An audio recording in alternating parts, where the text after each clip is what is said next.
All right, good morning. Welcome, everybody, to July 27th, 2023 workshop. I want to go ahead and call this meeting to order. And first, let's go over some amendments to the agenda. Chair has found good cause to amend the agenda to include all items listed under agenda amendments on the July 27th, 2023 agenda, updated July 24th, 2023, and posted to the district website, manateeschools.net. Some of those items we're just adding some of the presentations we didn't have on already, and adjusting the presentation, the presenters, what time they were going to present, so they were time certain. I also want to note that Tuesday, it was Tuesday, at our board meeting, we decided to push back the legislative priorities discussion to the August 11th workshop, which they weren't able to update before today on the agenda. So just FYI for anyone out there who is a stickler on the agenda amendments. Item number 3 was public comments. I don't believe, still no public comments. Okay. So no public comments. We're going to jump right into our material.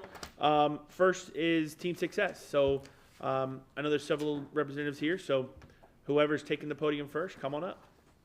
That would be me. My name is Stephen Reese. I'm with the law firm of Icard Merrill. Welcome. Thank you. Thank you for having us this morning. I'm going to start us off with our presentation I have with us today.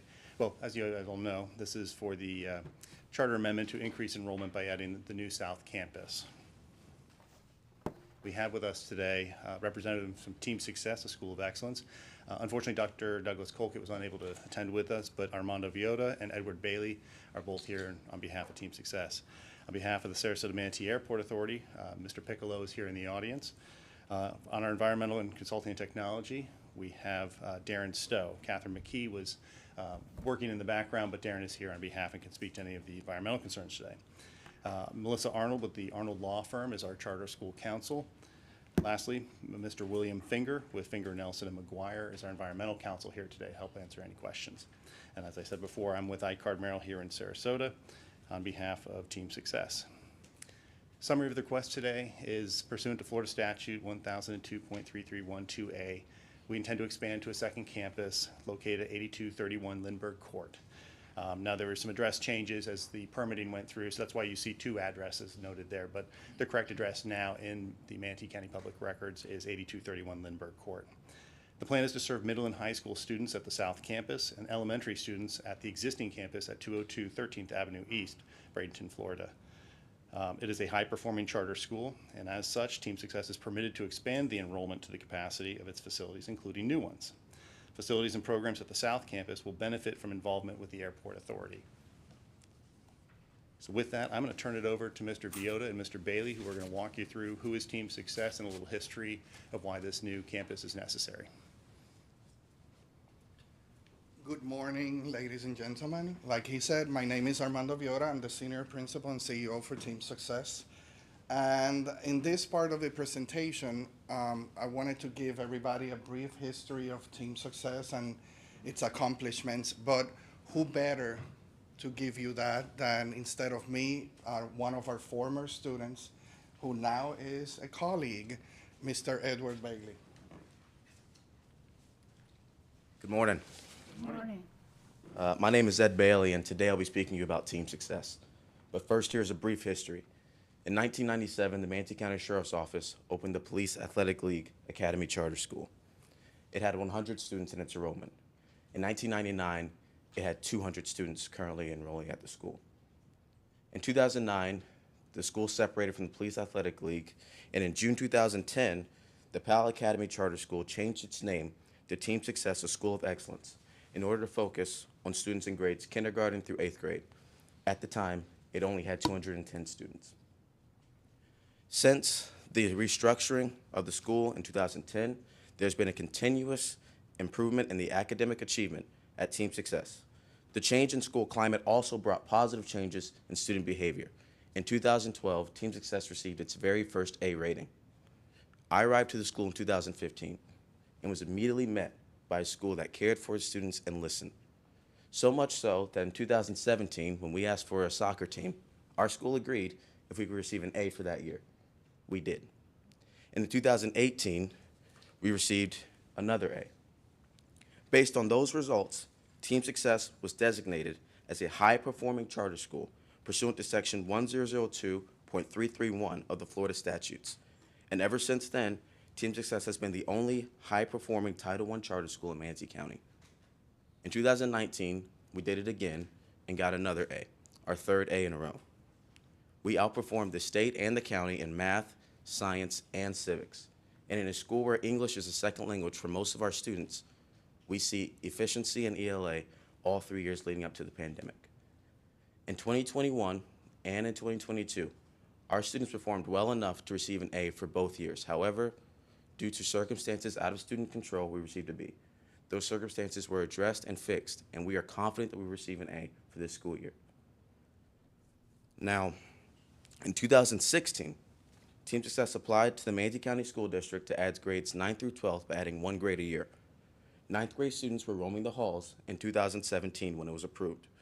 4 years later, that graduating class had its first graduation, and with 92% of the seniors graduated. The state had 90%, and the school district of Manatee County had 85%. The next class, my favorite class, which was mine, was the class of 2022. We had a graduation rate of 100%. The state had 87%, and the school district of Manatee County had 80%. With our most recent graduating class, we see 94% graduation rate. There is no data for the state or for the county. We also have some of the best faculty members you can ask for. It typically takes a school 14 to 18 months to receive accreditation. Our faculty members were able to get to work and were able to complete this in only 7 months, right after a pandemic. On a personal note, my father gave me the opportunities to go to other schools. However, I made the decision to stay at Team Success because I believed in my school. I stayed and I did not regret my decision. Since then, I now attend the University of South Florida in Sarasota and work at the school because of my passion for the school and what it's done for me. Allowing us to expand into this new campus will allow our students to learn in a more comfortable environment and also allow us to expand our positive impacts into the community. Thank you.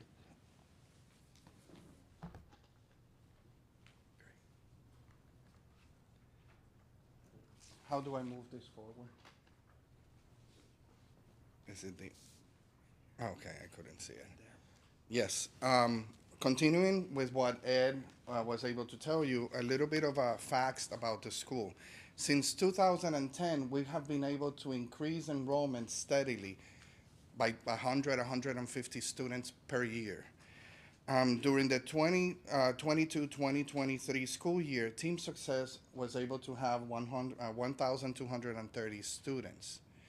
This upcoming school year, by repurposing offices, we were able to add 5 classrooms so we can increase the enrollment to 1,336. This level of student growth has come with a concomitant increase in staffing, including new teachers and administration. At this point, I would like to show you, and probably you can see it, it's an aerial view of 15th Street, and where you can see where the new campus for Team Success will be. That right smack in the middle is where the new high school, middle school will be. A little bit up north, or I don't even know, it's a little bit up, you're gonna see the new Manatee Technical College, aviation mechanics, airframe, and power plant maintenance training and education program that has already been approved, and how close it is for us to be able to tap into connecting not only with the airport, but also with programs that are being established in that area. The next slide, what you see, it's not a rendition or an architectural drawing of the school. That's the actual school. It's already being built. The school consists of 42 classrooms, which is 36,000 square feet of classrooms, 4,800 square feet of administrative space, 12,000 square feet of kitchen, auditorium, and cafeteria, with 2 sports fields and parking. That is real. That is the way it looks now. The blue, it's not a drawing, it's the way that the roof looks. And it's a pretty nice setup. And why do we want to be there? Why do we want to open this school? It's simple. We will be able to serve more students in this area, especially the community that we serve, which are the underprivileged. Team Success has 100% free and reduced. We have the highest amount of minorities in the county, and we will be able to expose them to new STEM projects, AP courses, electives. By splitting both schools, we will be able to expand on the South Campus and the North Campus. We will be able to work in partnership with the airport in doing internships, because at the airport, they're not only going to learn aviation things, they can learn from being security, from being in offices, from all, the airport is a microcosm of a society. Why would we not expose our students to have internships there? By being this close, the juniors and the seniors are going to be allowed to be able to do that, an advantage from that. We have an aviation after-school program that has been designed since 2 years ago in partnership with the airport, so that we can start that program with our students and offering new STEM and experiences, projects, and activities. We want to provide more electives, not only in aviation, but also in other areas. By having more rooms, we can expand our offering, like I said, in the North and in the South Campus. We want to be able to get there, to be able to better educate our students. Now, I would like to leave you with Mr. Rick Piccolo, who's the CEO of the airport in Sarasota, Manatee County. Thanks. Good morning, board members, and pleasure to be back here in front of you talking about more education opportunity at the airport. We're real enthusiastic about this. It'd be a lessee of ours. But as I've said before, when we talked about the A&P school, this is a unique opportunity. And when I mean unique for anywhere in the country. We can take children from grammar school through high school. You've approved a technical school. I sit on the USF Board of Trustees. Had a board meeting yesterday. The dean of the engineering school for USF, we're working on the aeronautical engineering program, and he came down and spoke to the USF advisory board to tell them how we're moving forward with that. So you have a unique opportunity here for the children of our community to get exposed to all sorts of stuff in aviation. And if they don't end up in aerospace engineering or A&P school, but we are kind of like a mini city. We have police officers, firefighters, we have IT people, we have finance people, accountants, personnel people. So they get exposed to a lot of jobs. These children that they're educating are not exposed to this much. Most kids think of pilots and flight attendants all the time. I have people who in my business want to both help with this and teach them things in aviation, and also I have a couple that have already asked about when can I start a scholarship program. So I think you have a great opportunity here to put forward something that will not be done right now anywhere else in the country. You would have the opportunity to take kids from the time they're in grammar school, through technical school, through a university, all on airport land, not known anywhere else in the airport. And I have to tell you, I have a number of my colleagues who are asking me, that's really pretty neat. How do we do that? So I hope you will find that whatever issues you have today are rectified, and then you can move forward with this just like you did with the A&P school. I think it's an exciting time for the Manatee County School District and a unique opportunity for you. I'm happy to answer any questions, but I thank you again. And I welcome the new school superintendent. Look forward to giving you a tour of the airport when you come out. Mm-hmm. Thank you very much, commissioners. Thanks. Thank you.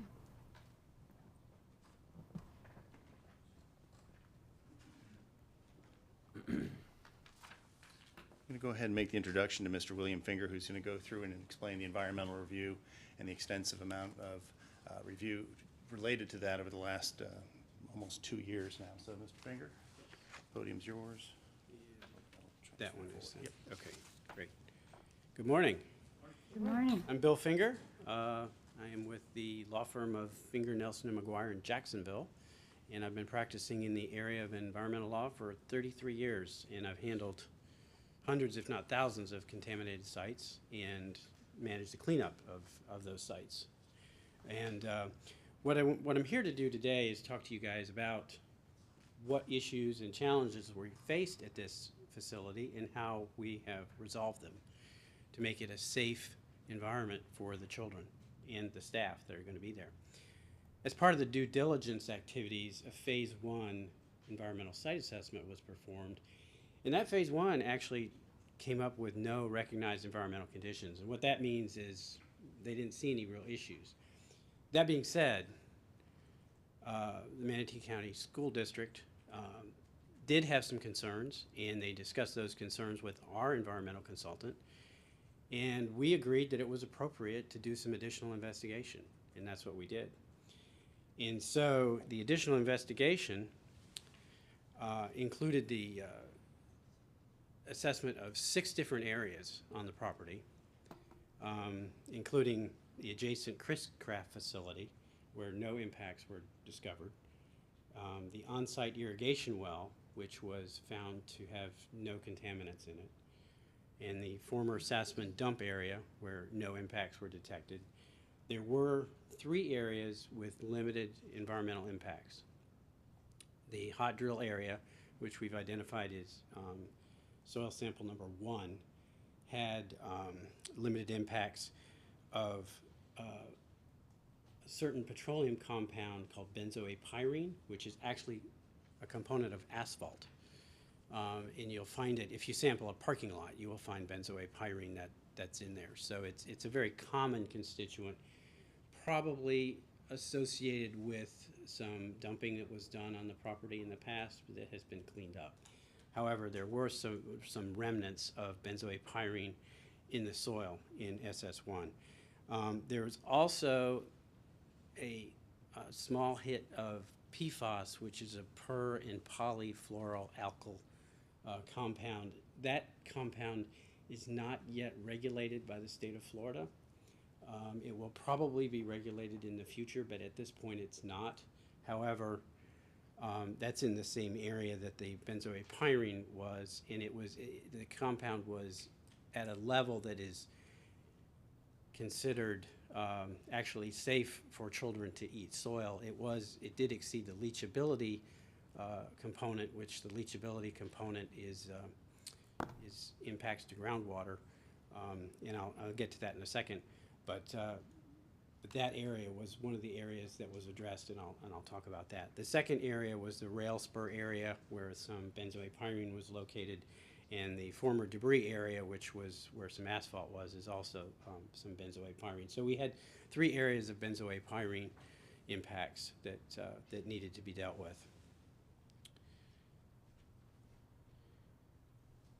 And at the conclusion of the sampling, Team Success consulted with Ken Caldwell, who is here today, and we identified what we needed to do with that material.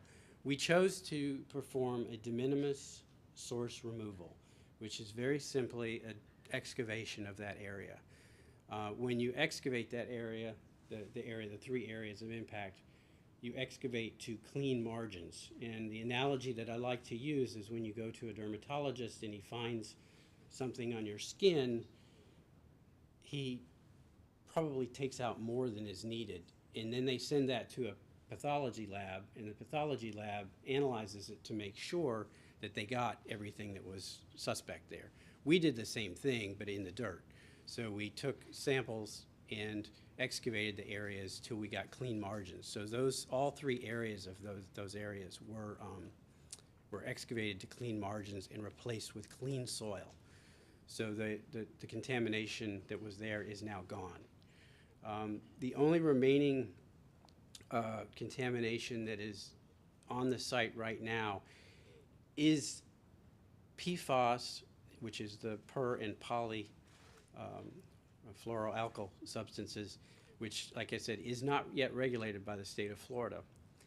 And that is in the shallow groundwater, but that groundwater is important because that is not, there's no exposure pathway for the students or staff.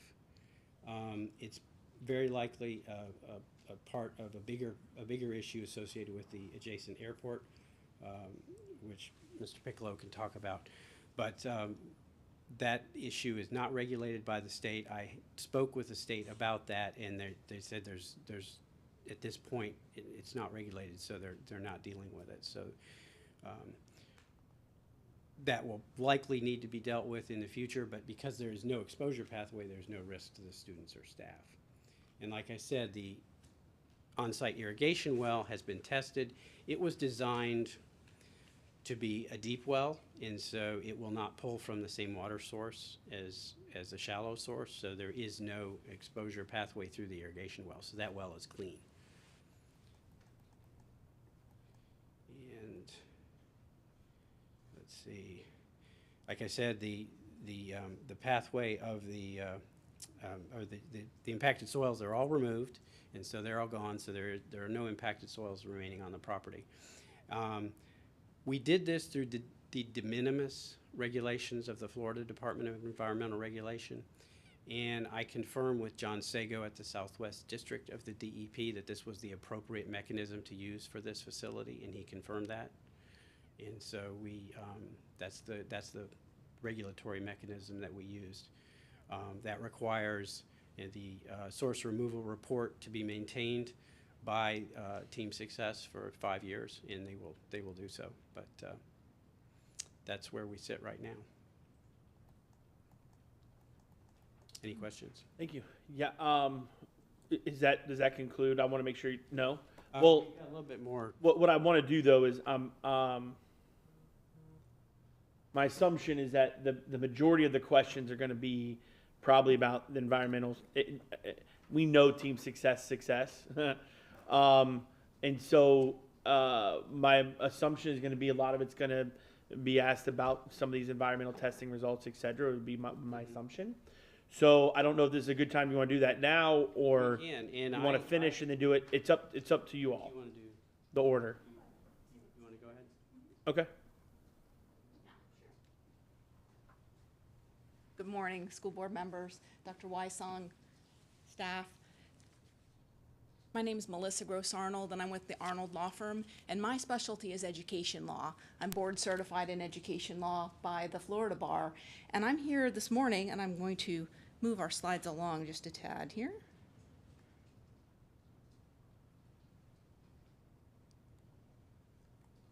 I might need one of our The right arrow, probably. yeah, it needs a special touch. There you go. Thank you so much. So there are a lot of words on this screen, but I just want to talk to you a little bit about what it is that will be before you, hopefully on your next school board agenda. And it's an amendment to Team Success's charter contract. And there are two standards here for you to consider. The first one is that Team Success is a high-performing school. And so under the statute governing high-performing charter schools, they can expand by providing a notice to the school board, to the sponsor. And Team Success did that. This is actually the third notice it's provided, but because of the timing of the facility being ready, this is the one that counts. This one was provided February 28th, and so there is a deadline for the school board to consider an amendment to go ahead and go forward with that expansion. That deadline is 90 days after the date of notice, so that time's passed. So having it on the next school board agenda would be wonderful. That would be in line with the deadline and keep Team Success from having to pursue other remedies to try and get the amendment forward. The other thing for you to consider is, well, what's the standard when you're considering as the sponsor whether to amend a charter contract? And there's case law on this. You're not permitted to deny it unreasonably. So what do you have before you to govern your decision? You have several things. Now today we focused on the environmental because that's where we had received feedback that you all wanted more information. But Team Success has also provided the district staff with all of the due diligence that both Team Success and the airport have gone through to make sure that this site is safe for students. So that's already been provided to the school district. The other thing that you would probably want to consider is, well, what does the charter contract provide? Well, under the charter contract and the charter statute, Team Success is responsible for the health, safety, and welfare of the students, directly responsible. And that's key here, because in the charter contract, there's an indemnification from Team Success to the school district for actions and any injuries that result in the operation of the school. That's also reflected, or it reflects, the Florida statutes, because as long as the school district is not directly involved in a charter school, it has indemnification from the charter statute for the actions of the charter school. So the school district's role as sponsor is different from, say, your role with Manatee Technical College.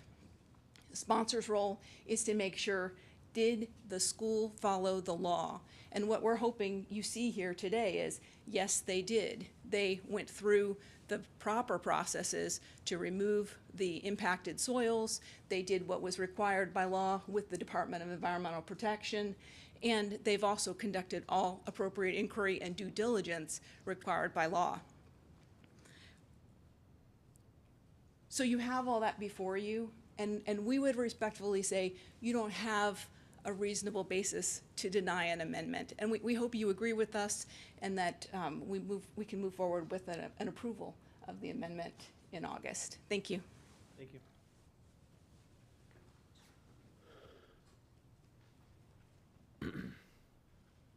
So rather than going to my conclusion, I think I'm going to go back to the environmental slides, bring Mr. Finger back Okay. up, and then we can go ahead and open up to that question and question. answer. Yeah, I Okay. think that'd be Sure. appropriate this time. Before we do open it up, I just want the board to know, so when I would put this on the agenda or the workshop and we wanted to pursue and continue looking at this site, I did some research, and some of y'all may have too, I don't know. I called the Department of Education and asked, what are we required and what is the charter school required to do building on a facility, any facility whatsoever? There is not a requirement from the DOE on a site. They go by whatever the site is that the county or the municipality says, here's what you have to do to make sure this site is ready for occupancy in general. So the Department of Education does not have a next step that says you got to do X, Y, Z to make sure a spot is ready, which I was kind of shocked, but that's fine. You know, there's another government agency that did it. So from there, I went to the county and I asked the county. I said, what has Team Success done on this site to meet the standards of the county's occupancy? Now, granted, I don't think they've checked off the building yet. I'm not sure. Yeah. So the building structure, I'm not worried about the building. I don't know if anybody's really about the building structure just yet. So, but from the environmental and the land aspect, everything checked from the county standpoint. So I just wanted to make sure you all knew that before you start asking questions and things, that from that's research that I did. Yes. When you say everything met the requirements, do you mean that they had a safety requirement for this land for schools?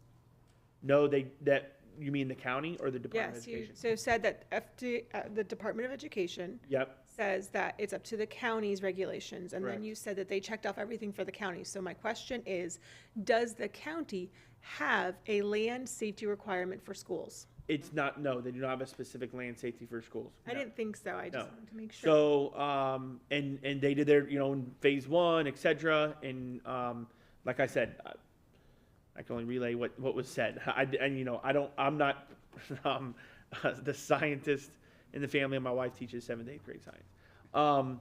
But I just want to make sure the board knew everything I knew, from the Department of Education and from our county government about the property. So, with that, yeah, Mr. Finger, if you want to come back up, and I'm sure we have questions, so we'll start ladies first. Ms. Messenger. Is the school district also going to present, or our attorney? We did not have anything prepared necessarily, It's just this, but and they're here to answer questions. I'm trying to understand the flow. We had not prepared anything, Mr. Rinaldi or Mr. Penley. I mean, do you guys want to? I don't know if there's anything. I was not aware of a certain I'm presentation. just asking. Yeah. Good morning. Morning.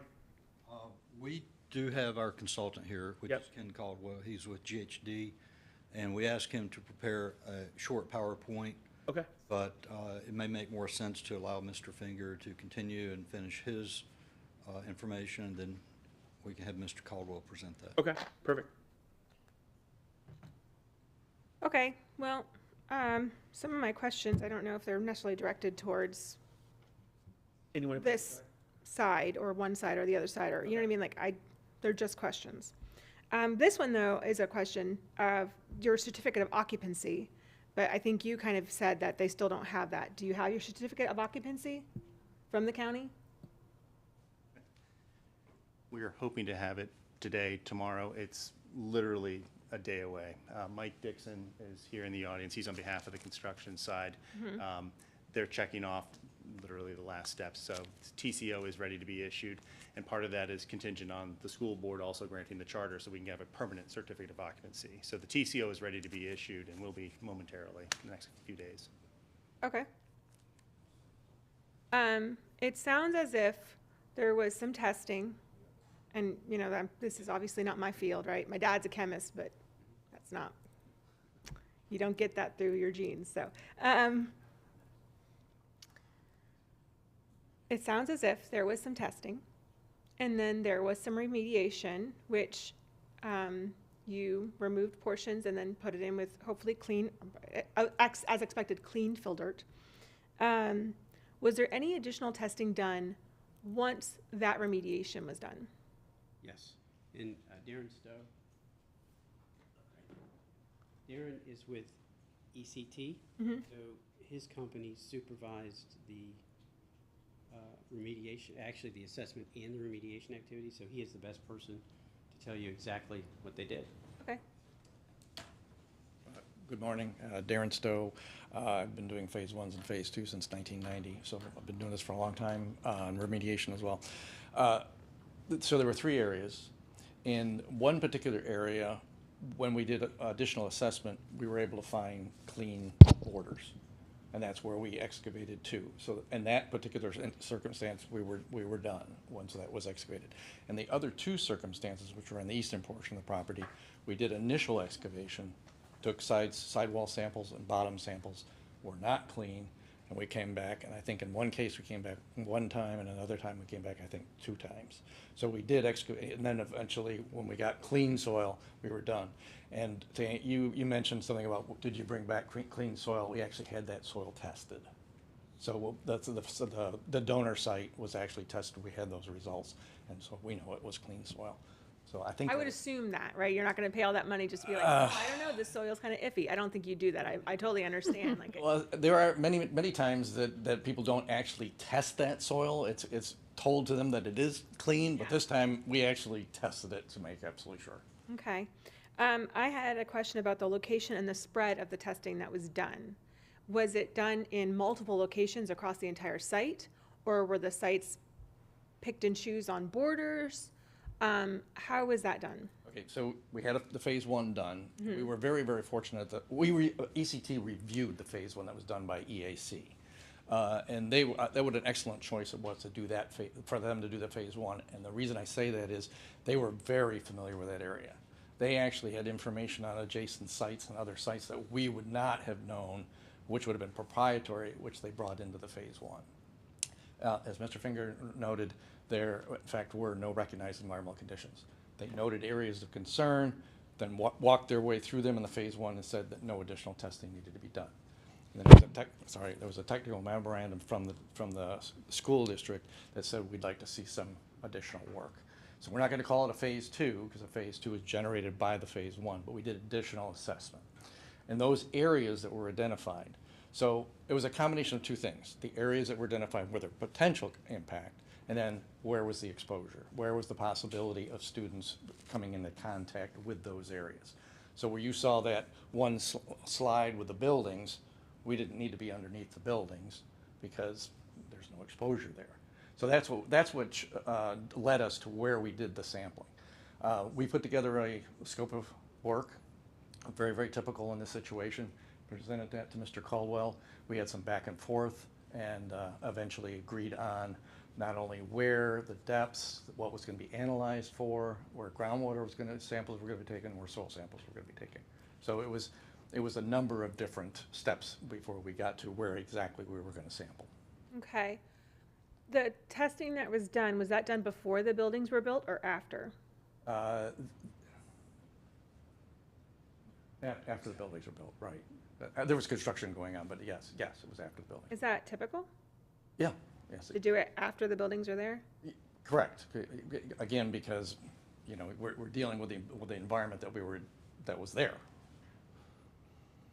But there weren't buildings there at the beginning. at the very beginning, no. And those areas would basically, I mean, where we sampled in the same concern. So Sassman Dump was one area. So part of that would have been building, part of that would not have been building. And that's where we sampled, was where there was exposure possibilities. Hot drill area and where the debris was. So those areas that were open to be sampled. We didn't have concerns. I'm thinking where you might be headed is you know, something that might go into the building. We didn't have any volatiles that we were concerned about. Okay.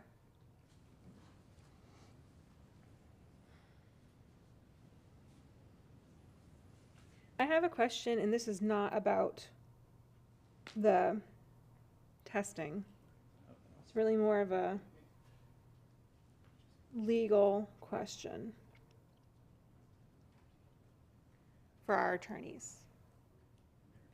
Does a charter school typically build a new facility prior to approval by the school board? This is something new that in my 7 years of sitting up here, I don't think we've ever had a charter school build an additional building in this manner. So is this the typical process of building the building prior to the school board's approval? Good morning, everybody. Good morning. I brought Ms. Petroff as well. She has a background in environmental law and has been working on this matter. So charter schools, very unlike district schools, how they come about. And it might be helpful at this point to have your staff give you a little background on what the district does when analyzing a piece of property to build a school. Charter schools can be located in a wide range of facilities that are already built.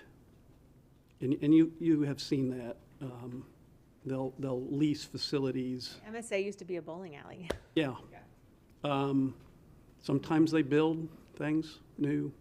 You have one that took over a school, or more than one that took over a school that was already there. But this case is, in this case, a charter school did build a new facility on raw land. It might be helpful at this juncture for Mr. Pendley to describe how the district analyzes raw land that it is looking to build a school upon. So that was actually my next question, because I lived through that with Parrish, right? So I was actually my next question about raw land and building things, because I recall what we did. But my question was not about the land part right now. My question is, what's the typical process? Because I genuinely do not know. What's the typical process for if a school wants to add another campus? Do they typically come to the school board first? That's all I'm asking. I don't know. Is that a typical, what is the process for if a charter school wants to add another campus? That's not about the land. This is about the process, because I do not know the process for that, because I've never encountered that. Do you know? Is there one? Patricia Petroff, good morning, everyone. As Ms. Arnold indicated, that for a high-performing school, you give a notice before March 1st. In that instance, at that point, you are either going to be dealing with vacant land and building something, I suppose, or you would be dealing with some other facility that may be in existence. So I don't know that there is anything that you would call a typical process. In most counties, in most jurisdictions, a school is generally a permitted use in all sorts of zoning districts. And for the process is, you know, again, the school code has a lot of requirements that the school district needs to meet when building new schools. Charter schools have a different process. So what I'm familiar with, I think every place is different. So if you're buying land and you're building a building on raw land, just in general, anybody buying land would like to know that the land can be used for the purpose intended. So my experience in other jurisdictions is that you go through whatever process either the county has or that school district has to make sure that you do have a green light to use the land, have a school on that land.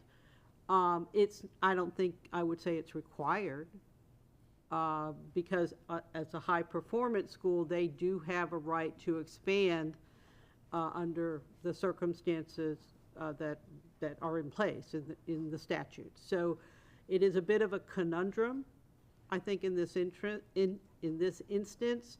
I was surprised, not that there might be an interest to have a charter school at the airport. I was surprised that when I was brought into the process, it was like, oh, it's already here. Because it does make it more difficult to analyze the history of the raw land. I mean, we do know a lot about this particular piece of property at this point. Yeah, I saw that in the report that we got sent, the history of it. There's So why I think it might be unusual, it's probably because of, as Stephen said, the way charter schools are, they're the laws that charter schools have to follow. You know, they lease land, they use old schools, they convert shopping centers. They do a lot with existing facilities. So I don't know that I would say that this is out of the question, but it was a surprise to me that it was fully constructed. right. Yeah, no, and then when the words unreasonable come up, to me, I don't think it's unreasonable to expect the land to be safe for children. And I go back to Bayshore High and the things that this board dealt with, and I don't think anybody's sitting up here when we dealt with it. And there was you were, but nobody else, right? And me. And the amount of heartache that we dealt with because of that. And so the word unreasonable is the word to consider to me. And to me, it's reasonable to expect that the land is a safe place for children. Like I said, I am not an expert in this. I want to hear from the experts. If the district has an expert, I want to hear that as well. But that to me is what I need to know more about before I would feel comfortable, because I do think that it's unreasonable to approve this if it's not safe. Because that's our job.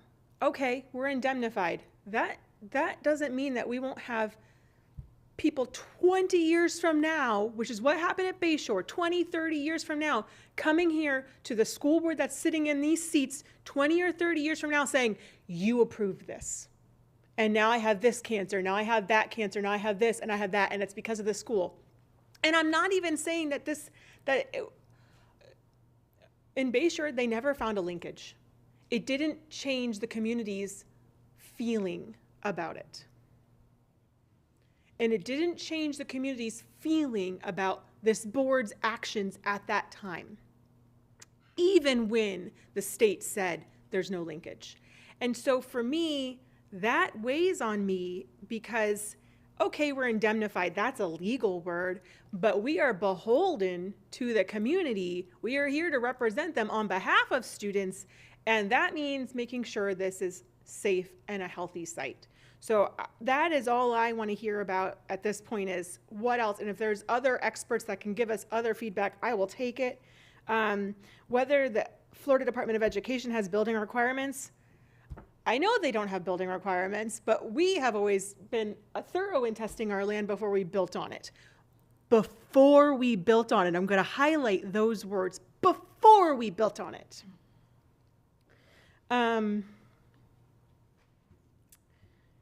You mentioned one thing about permitting, and that made me question the permitting. What was the permitting of this land prior to it being now built as a school? Do you know? I just was curious because you said it. Like the zoning, yes. What was that? It was, the property was owned by the airport authority. It was used for a variety of airport-related activities, including training firefighters, there is my understanding, which is where the PFAS comes from, the fire foam. But it's zoned industrial. Actually, it's part of a DRI, part of the airport DRI. It remains part of the airport DRI. We went through a zoning amendment through county planning processes to amend the DRI to actually specifically allow charter school in this location. The county board of county commissioners approved that use unanimously, I might add. And I did want to add too, again, my role here is on behalf of land use and transactional. And typically when we're looking at property, even in a raw form, first thing you do is have a phase one conducted. And that phase one guides you as to what else you need to do on that site. So when a very reputable company such as EAC issues a phase one with no recommended environmental conditions, or recognized environmental conditions, excuse me, that speaks volumes that this site has been reviewed and that there were no additional concerns. Now, we presented that to school board staff. They did have additional concerns, and we went back and forth and said, you know what, even though the phase one doesn't have concerns at this point, we'll go ahead and do the additional testing based on your consultants and identified areas where historically we could see in the aerials where the dumping did occur. And that's specifically why we targeted those sites. I have a question for you. The memo that our school board attorney sent, essentially as I read it, and I'm paraphrasing, said, that's good that you did these things, but that never was what we agreed to as the district. Am I understanding that correct? Well, I think we have a difference of opinion with the Team Success Council. We believe that the phase one did require phase two testing because the property did have prior contamination and the adjacent properties also had prior contamination. We feel the Florida statutes require phase two testing in that instance. Thank you. You said that when you typically buy land, the first thing you do is do phase one testing. Was that done in this case when the land was purchased? It was not purchased. It was leased to the airport. Leased, okay. It's still owned by the airport. So the airport Fair enough. actually had the phase one conducted. EAC, and I don't want to speak for Mr. Prior to it being built? Yeah, Okay. and that hence why we started the construction is if there's nothing to put you on notice and you have a reputable company, long-standing history in this area and particularly to the airport with the history of the environmental concerns in those areas, issuing a report with no recognized environmental conditions, lenders rely on that. The attorneys issuing title opinions rely on that. Environmental liens, if they do come up, can take priority over a number of other recordable instruments. And so that's why it's such a concern to make sure you do cross those off initially. So as additional concerns came out, although we disagreed, we continue to move forward because we were already in the progress of building. And we do want to ensure that this is a safe environment for students. Absolutely. I mean, clearly you can see with Mr. Bailey in the audience today, it's a remarkable student body. We want to be able to give them that campus. We want to give them a safe campus. our environmental consultants and hopefully the district staff can continue to show that this is a safe environment for students. All the recognized environmental conditions that came out of the phase 2 testing, and I shouldn't even say recognized environmental conditions because they were just identified sources in the soil, were completely removed and off-site now. Sorry, you said phase 2? It was not a phase 2, no. It was not a phase 2. It was the additional testing that would have been similar to a phase 2 had we proceeded with 1, but this was just with coordination with district staff and council. So those soils were removed, clean margins, new soil brought in, as was indicated by Mr. Finger. As far as the PFAS, again, that's an unregulated compound. We did, however, kind of proactively consider that. And in the event that the state does attempt to regulate that in the future, that's why we spent the considerable expense and time to drill a well to 450 feet to the different aquifer for irrigation only, too, I might add. This has potable water that's central. So for irrigation purposes only, come from a different aquifer, which has been tested, and there are no PFAS or PFAS in those samples. Look, I think everybody from Team Success knows that I've been supportive of Team Success. When you wanted to purchase the land that you guys sit on, like, I was 100% for it. I think everybody knows that you guys have been successful. This is not about your academic success. This is about just making sure it is safe, whether I'm indemnified or not. Whether this board, I'm sorry, not me, whether this board is indemnified or not. It's not about that. It's about making sure that kids are safe, because I've seen it, like I said. And so that's my biggest concern. And so I don't think I have any further questions at this time. I would like to hear from whomever else is here, but if you want to do questions and then do it, that's fine. Yeah. The chair's Yeah, if you guys want to, what is the board? Do you guys have questions for them, or do you want to hear from what our staff? I want to hear everybody. I do. Everybody to Team Success group? I want to hear it all. Okay. Yeah, including our group. Including our group first before asking questions? Okay, that's fine. Great. Thanks. Very much. And to clarify what I said too about the county, that's what they told me is after the phase 1, they did not believe a phase 2 was needed. So, but I don't know who do you want, Mr. Caldwell, or is it Mr. Penley, whoever? Morning. Come on up. Yeah, we have Mr. Caldwell here. He's with GHD, and they have done a lot of environmental reviews for us. In fact, they were here in front of you several months ago when we talked about the airport aviation mechanics facility. And let me pull his presentation up.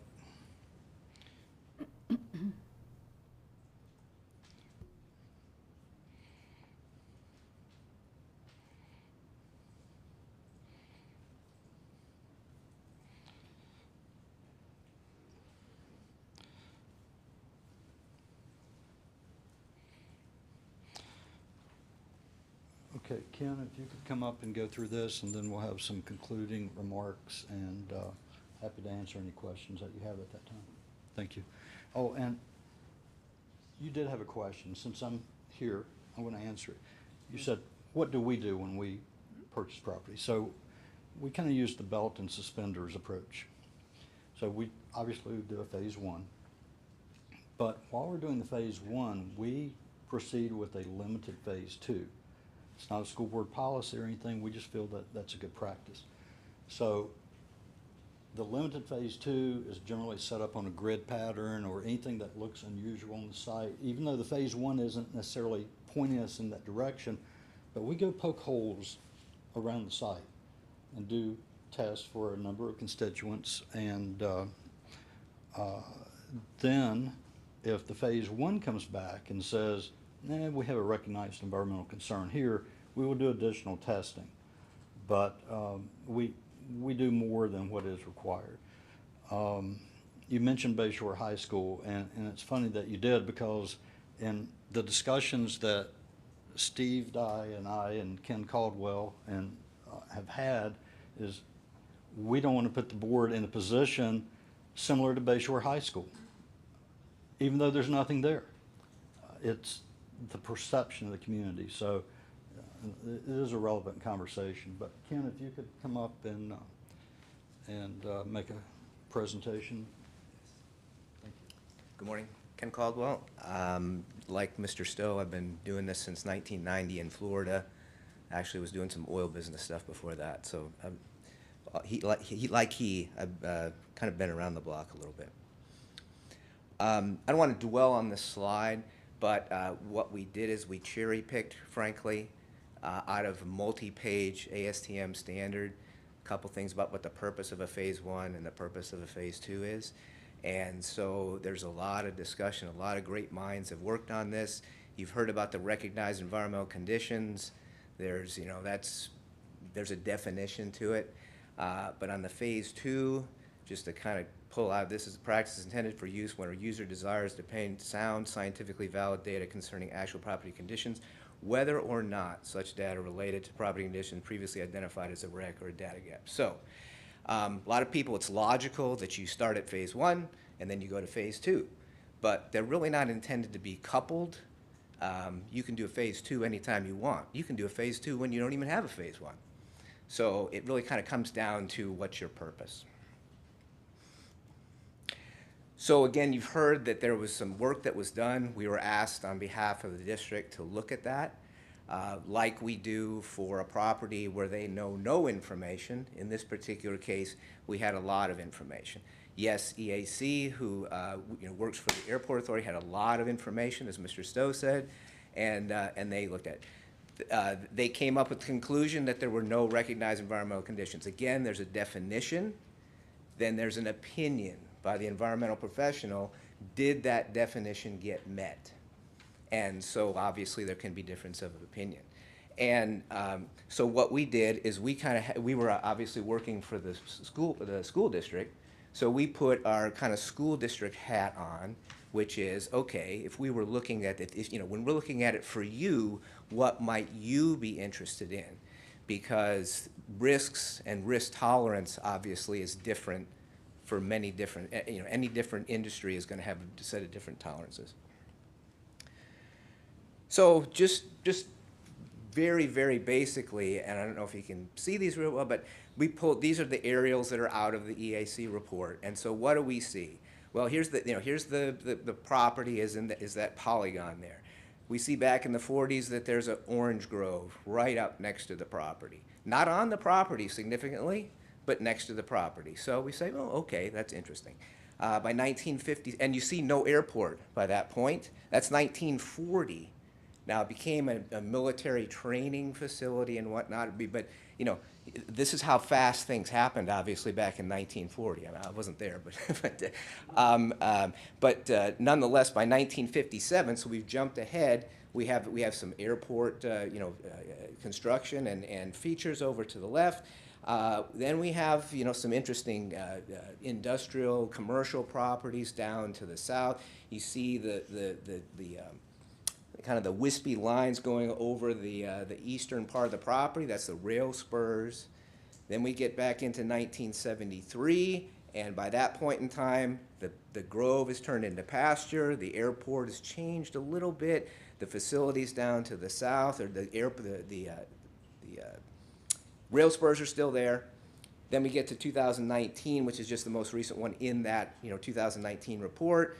And we've got the Chris Craft facility to the north. We've got the industrial, the light commercial facilities over to the southwest. And the property is pretty barren at that point. If we kind of contrast that, when we look back on the property, we see a pond in 1973, probably associated with the cow pasture, right?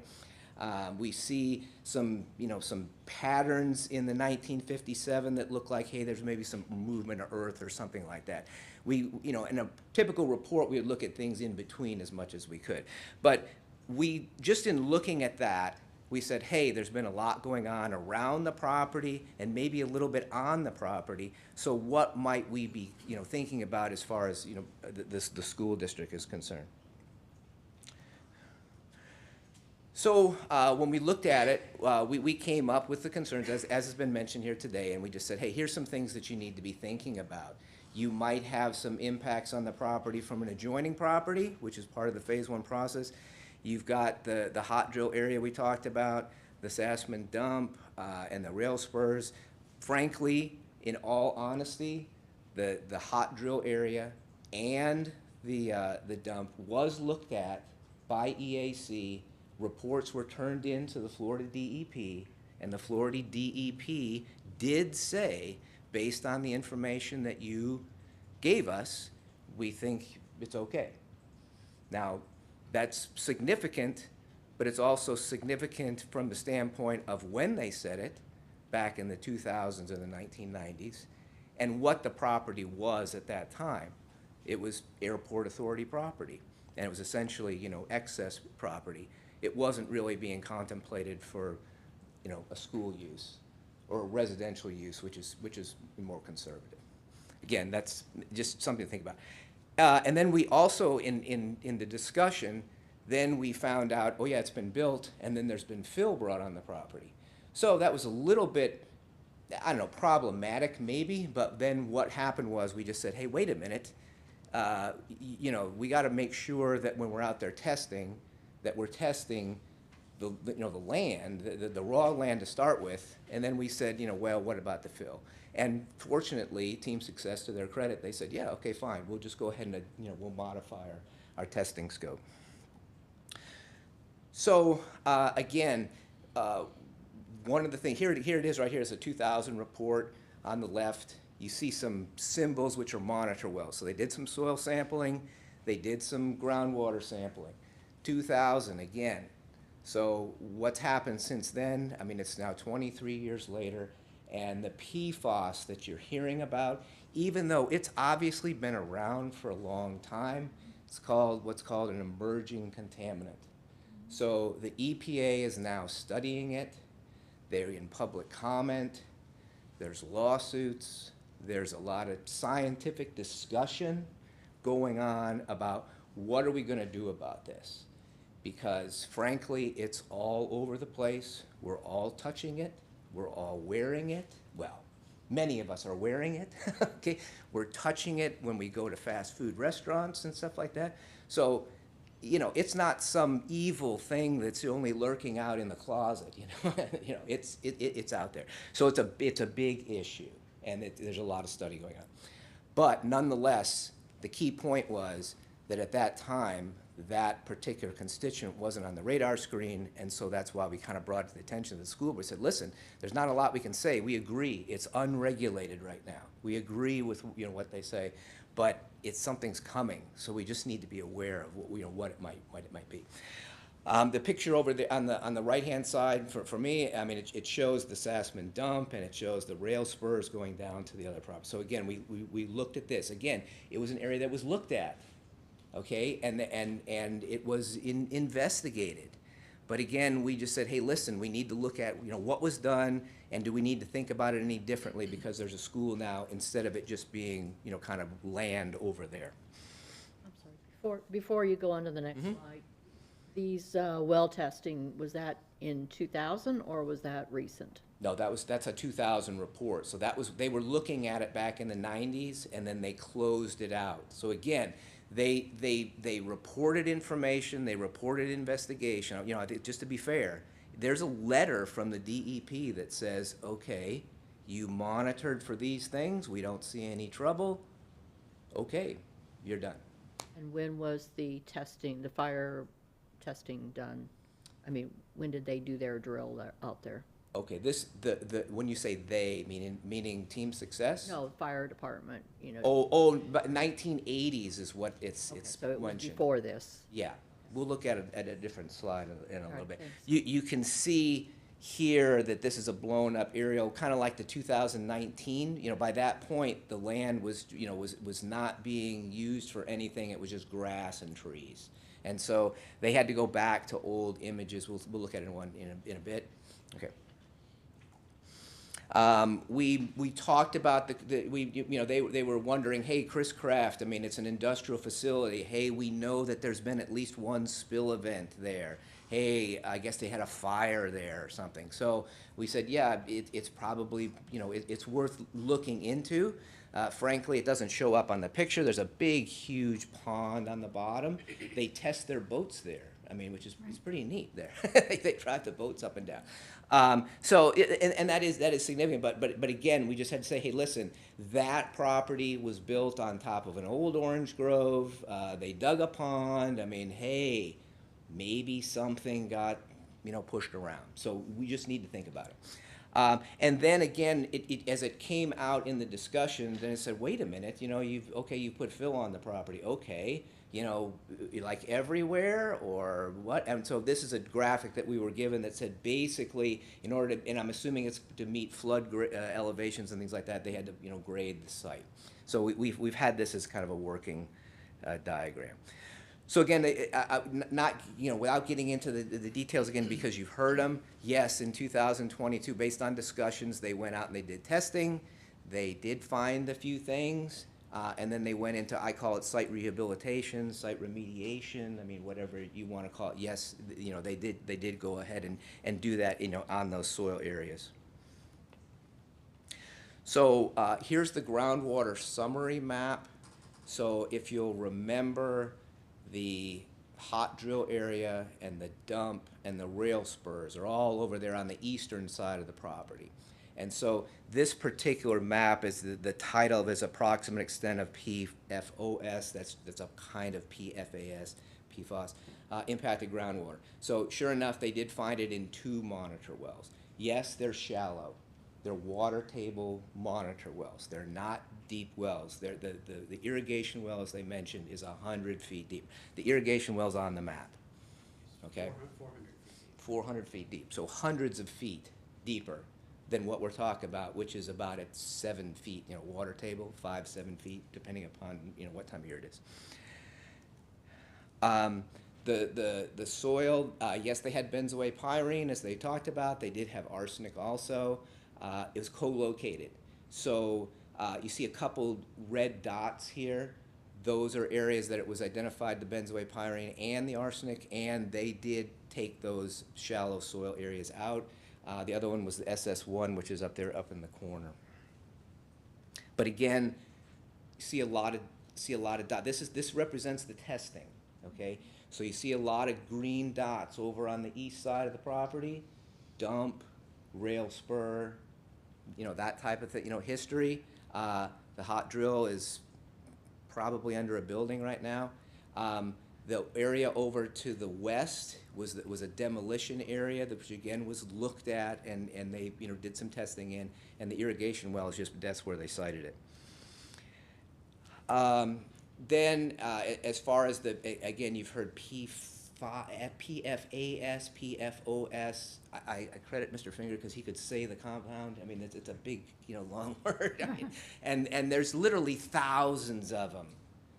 All right, and that's the other thing that's making this really hectic in the industry. They're looking right now. They've promulgated rules for like 2 of 1,000.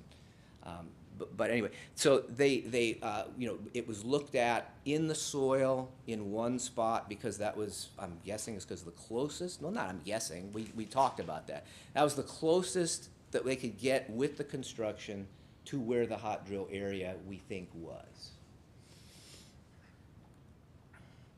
So we looked at all this information. We had our own kind of generic and discrete discussion with the DEP. I think it's probably significant to say that, yes, when I talked to the same person that Mr. Finger did, he mentioned that he had, heard about it, but he didn't really say much, and we talked, and, there's nothing on his agenda like, oh, yeah, I've been really waiting to hear about this one. It's not, it's not on the, I think it's not on the radar screens. There's some things that can happen. But we were just interested in kind of their perspective on it, and so that was just a casual and discreet conversation, no data exchanged or anything like that. And so what we came away with was we pretty much we concur that the shallow soil impacts that were identified, they took care of those in a very reasonable, respectable, pragmatic, good way. That's fine. We concur that the irrigation well sample is great result, because what that means is that if the sprinklers turn on, there's no mist going around with the stuff that's in the shallow ground. That's significant. We concur that measures can be taken to control exposure if there's anything else out there. There's been some discussion about some of that. They talk about putting fencing up and things like that. We agree with all of that. The concerns that we have expressed, through the district is that we tested PFAS for soil in one spot, and we tested groundwater in 3 spots, but we found it at 2. But if we think about where it started and where we are, the question is that enough? We all have concerns about what's going to happen with the PFAS. What's coming. But basically, just as a quick aside, the legislature a year ago, 2 sessions ago, said that the DEP had until next session to come up with rules for this. And it's a little problematic because the EPA hasn't come up with their rule because it's in public comment. And frankly, what the DEP can't just snap its finger and say, oh, the number for PFAS is this. They got to go through a whole rulemaking process. So it's coming.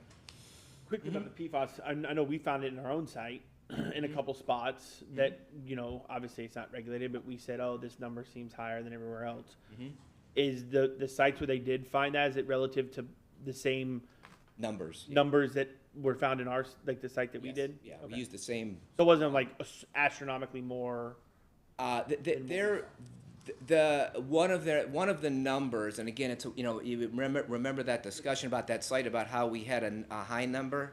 Yeah. And then it went down. Went down, and so then it's it went water down, movement. and then we were kind of thinking about what that might mean.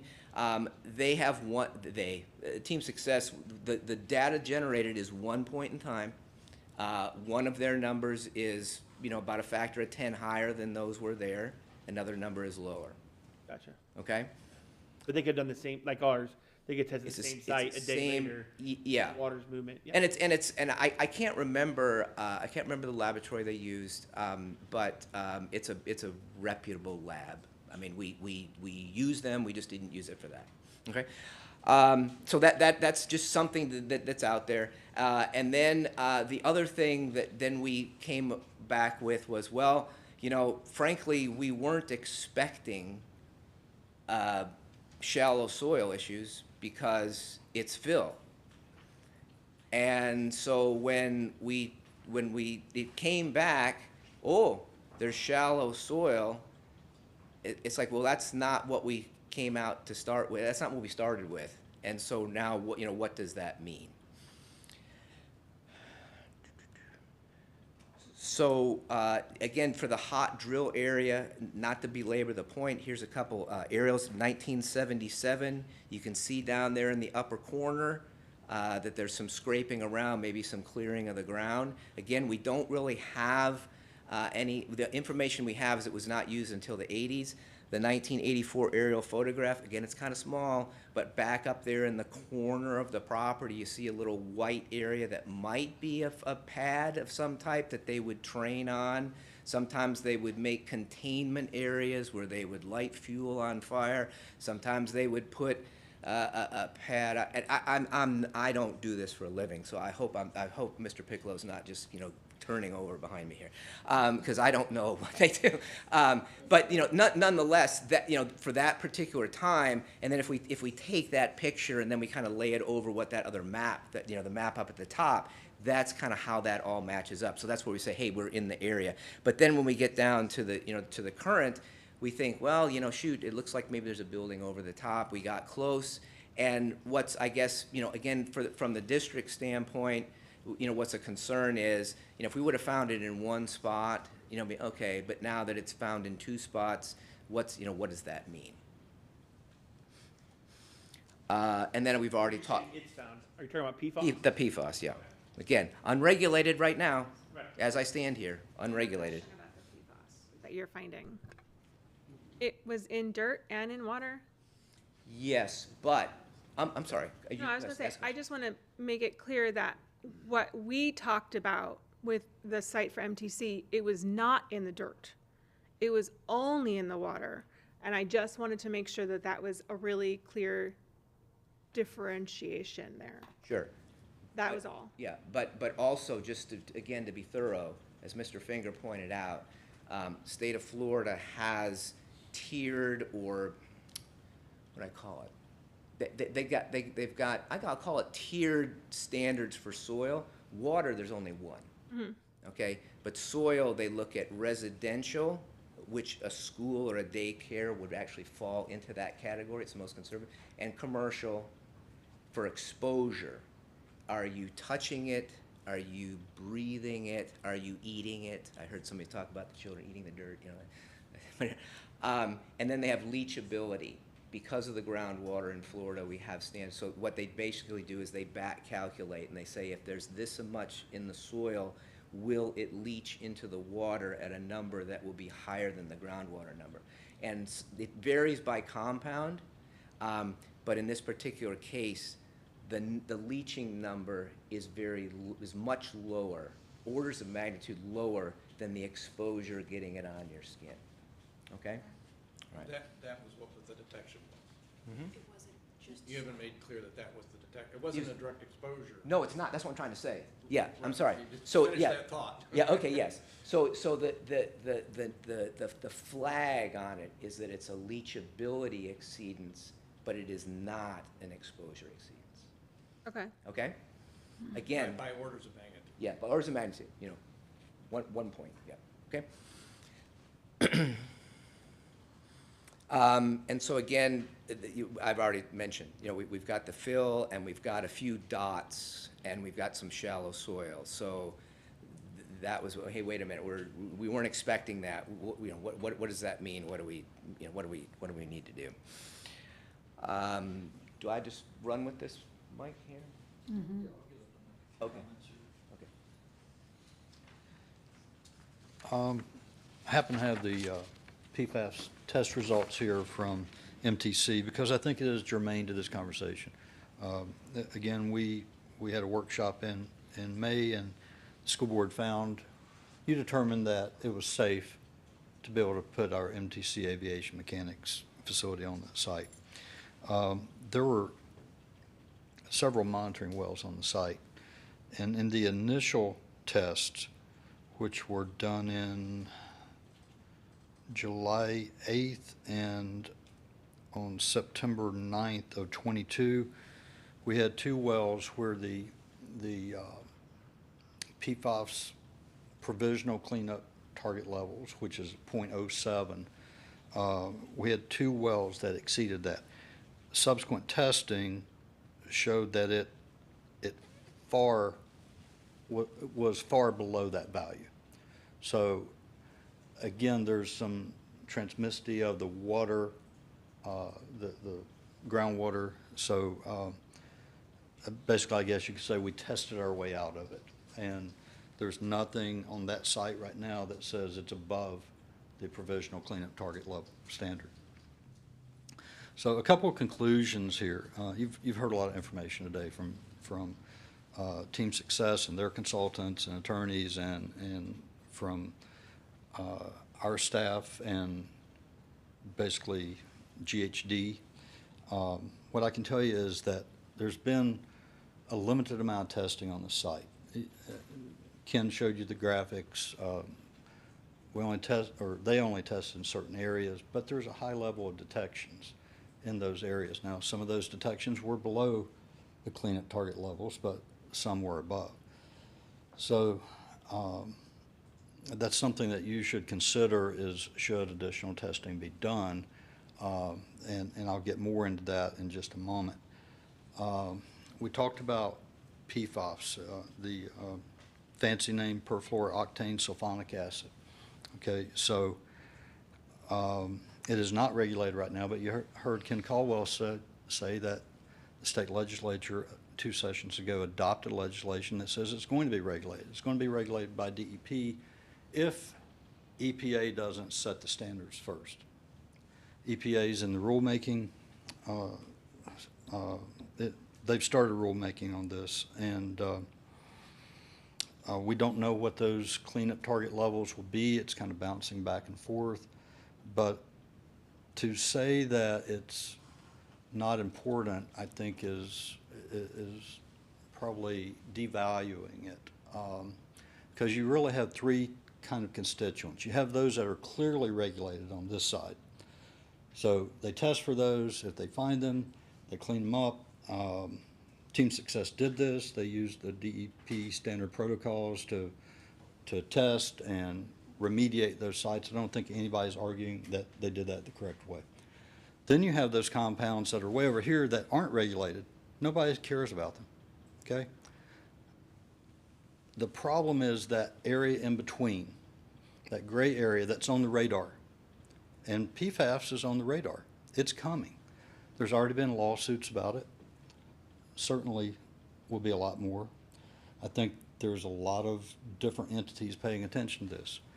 County governments, city governments, because of their water supply systems, chemical companies. There's just a lot of people involved. It's going to be regulated. So I'll leave it at that. So the last thing I would tell you here is that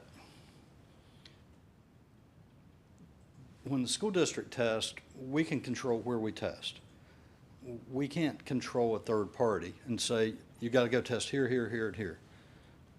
They have to do their own testing, and we're not a regulatory agency that can determine if the site is clean.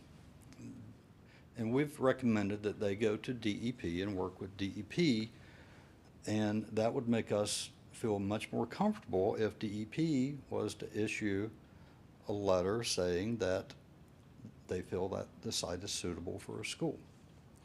So with that, I think you probably got a lot of questions for their side and staff and attorneys and all that. We'll be happy to answer those. Yeah, first I want to, board, it's 10:20.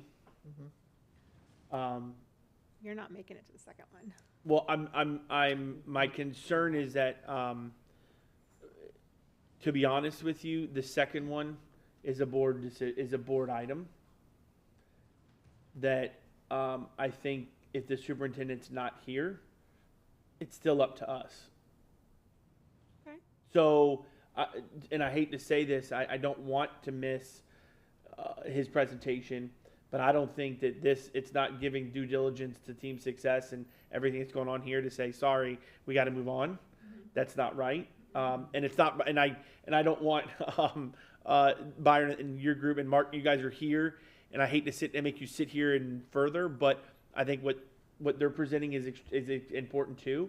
But that is not a superintendent recommendation or anything like that. So I feel like if the superintendent's not here during the audit procedure stuff, that is not something that we can as a board continue with, if that makes sense.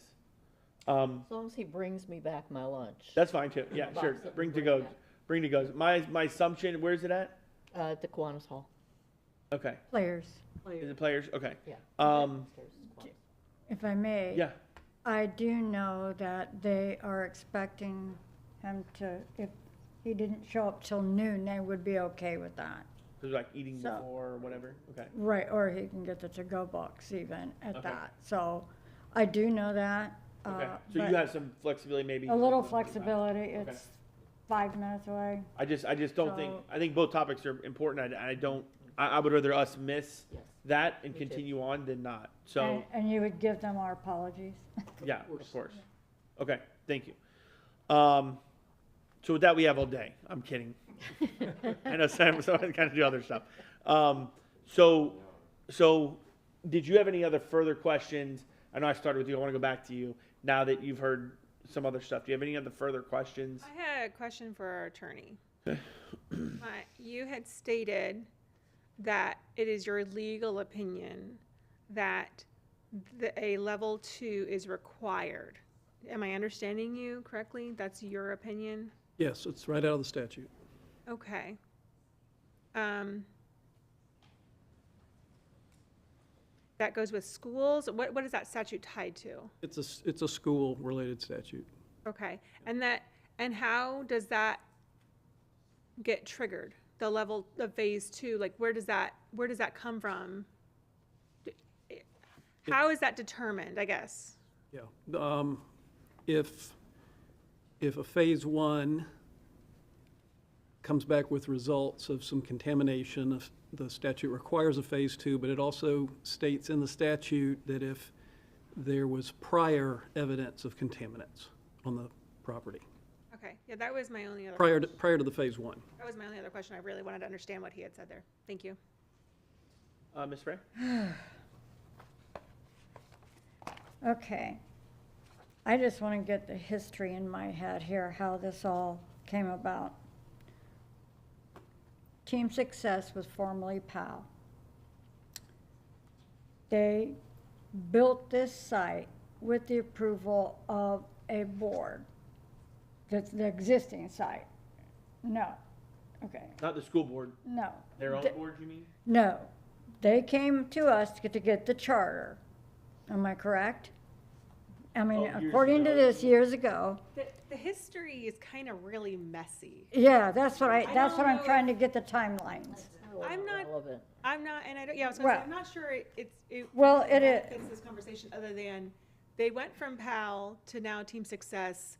There were, And they built the school, and now they didn't build. They didn't build the school. They didn't build the school. How was already built. And How it was already built. And it was a school district property. Correct. okay, The all one right, they so are in. now, all right, so, and they did all their due diligence when they did this. Now they're going to expand with this. And we had the meeting prior, and there was testing of contaminants. And it sounds like they've done their due diligence and actually went beyond. If you even tested the 2-foot, I think, was filter that you brought in, 2-foot additional. So, and all of this property has been paved, am I correct, that where the samples were? No, just those, okay. I'm just trying to get the lay of the land, going on with the slides and looking at the little dots. And then the county commissioner gave Team Success the green light to build. Am I correct on that? Based on what Chair said Yeah, well, earlier. Right, And I think, yeah, go ahead. yeah, if you could. So They approved the rezone. they approved that this site be rezoned to build, Permit a charter school, correct? permit the charter school. But they didn't come here to get that. Separate regulatory authority. The zoning had to be changed to allow a charter school at this location. We amended the DRI and went through the planning process to allow that as a specified permitted use at this property. Okay. Maybe this is a general question for senior board members here. I won't call you a senior, but, so in the past, when a charter comes before us and they want to build a school, they have to go through the county and the district to get that charter land approved to build. Is this my assumption? And they go through the samplings and all of the protocols necessary to build a site. Okay, so that's what's in my head. This PFAS phone, is that the firefighter phone that we're talking about?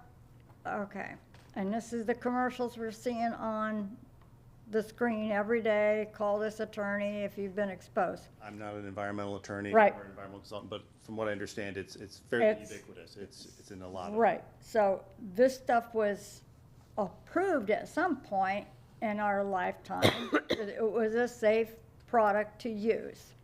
Now, all of a sudden, it's got something that could harm us, which, in my opinion, you walk outside and there's things that harm you.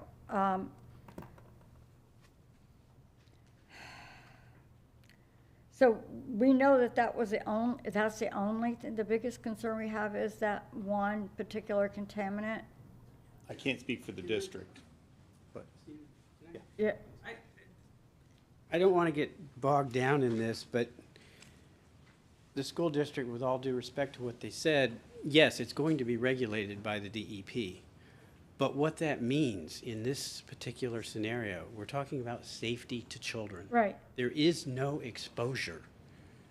So what regulatory action will be taken in the future is there will be a restrictive covenant that's placed on this property and probably a good portion of the airport property that says you're not going to use the shallow groundwater. Right. And that will be closed. That will be the remedial action that is required for the PFAS here.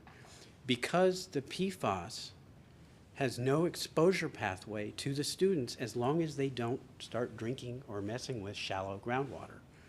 So if there is a restrictive covenant, when the regulatory regime comes in, the avenue to resolve this will be a restrictive covenant. And the restrictive covenant will exempt the irrigation well because, as you heard from both consultants, it's not shallow. So the way the groundwater works in Florida, and I'm not a geologist, but there are different layers. Right. And there are confining layers between them. And so it doesn't do this, it goes sideways. So if the irrigation well is in a confining layer down here, it will pull water that's clean. The shallow water up here that may have PFAS in it, as long as there's a restrictive covenant on that, then there is no exposure risk and there will be no danger to students or staff or anyone. But you can't put in that restrictive covenant yet because, as we've heard from Ken, the regulatory structure is not there yet. And I have talked to DEP about PFAS because I practice all over the state of Florida, and there's nothing that we can do right now other than make sure that we eliminate the risk or exposure. And that's what we've done. That's why the well was built deep, and that's why the site is on city water. So there is no pull of the shallow groundwater for the students or staff. Okay. So we have been proactive in looking at this, and that's why the well was constructed the way it was, and that's why the site is on city water, because we don't want staff or students to be at risk to PFAS. Mr. Chairman, I just have a question that maybe Mr. Finger can answer, maybe Darren can answer. How deep is the casing on the well? 300? Okay, thank you. And by casing, you meaning, like, can the shallow water expose into the Right. pipe that you're pulling? Yeah, casing is the tubing that runs down yep. that prevents So it's migration. below the shallow aquifer? Oh, yeah, Just it's wanna make 300 sure. feet. Okay. And Thank we're talking about 6 to 7 feet for the shallow aquifer here. So we're 15, but, well, the sample that was Okay. showing is 6 to 7 feet. So we're talking 250 feet minimum difference. Okay, okay. I'm sure there's gonna be a whole lot of questions down to my right here, so I'll let Ms. Foreman go. Can I jump in just real quick about Absolutely. the shallow? So with the shallow, and I know you're not a geologist, and I'm far from it. You're closer than me. If we're talking about 6 or 7 feet, 5 to 7 feet, whatever that range is of what shallow water would be, does that ever get into? We have a torrential downpour. We're taking on a couple feet of water. You know, whatever that case is. Is that ever going to be exposed to the top of the That's a geology ground? question. I don't know. You're a I mean, and I hate to sit here. We're going to sit here and make up what ifs. Yeah. And it may never happen, but I'm just asking. I don't know. Well, I mean, you'd have your ground, your rainfall event. Right. But it would soak in. You wouldn't expect it to rain. To Right. come back through. It'll go Okay. down. Okay. Yeah, generally, gravity takes over and Yeah. percolates downward. Figured. Yeah. Okay. That was just a question. Go ahead. You're good. Thank you. Yeah, actually, that was one of my questions because Mr. Caldwell and I had a conversation where you did say it would be an unusual event, but we could have flooding that could go down and bring it up. Am I misinterpreting what you said? But it would be. I don't know. I mean, I would just say that under normal circumstances, on a upland, we'll call it property, where the water table is that deep, as he said, the rain is soaking the earth first, so the soil soaks the water first. When the soil can't soak any more water, the water starts going down. If there's more, if it's the proverbial end of times flood, everything could go. But under normal circumstances, no. But maybe you think about wetlands that are wet during, they're wet during the summer, because sometimes they dry out. I mean, that's where water that's under the water table is, you know, is kind of coming up because it's at the surface because it's saturated all that muck and all that stuff in there. But under normal circumstances, you would not expect, you know, Groundwater. even a, you know, hurricanes. Right. The ground is wet at the top, you're sloshing around in your boots, okay? The ground, if you dig a hole, you can't dig one because there's all water in there, but it's really kind of going this way instead of coming this way. Okay. And there is no barrier between, say, Chris Craft, their groundwater, and Team Success's groundwater, is that correct? I would say that for the shallow groundwater, the reason that that pond is there is because it's not because it's lined. It's not the Crystal Lagoon that's up here in Pasco County or something like that. I mean, it's dug down. It intercepts the water table.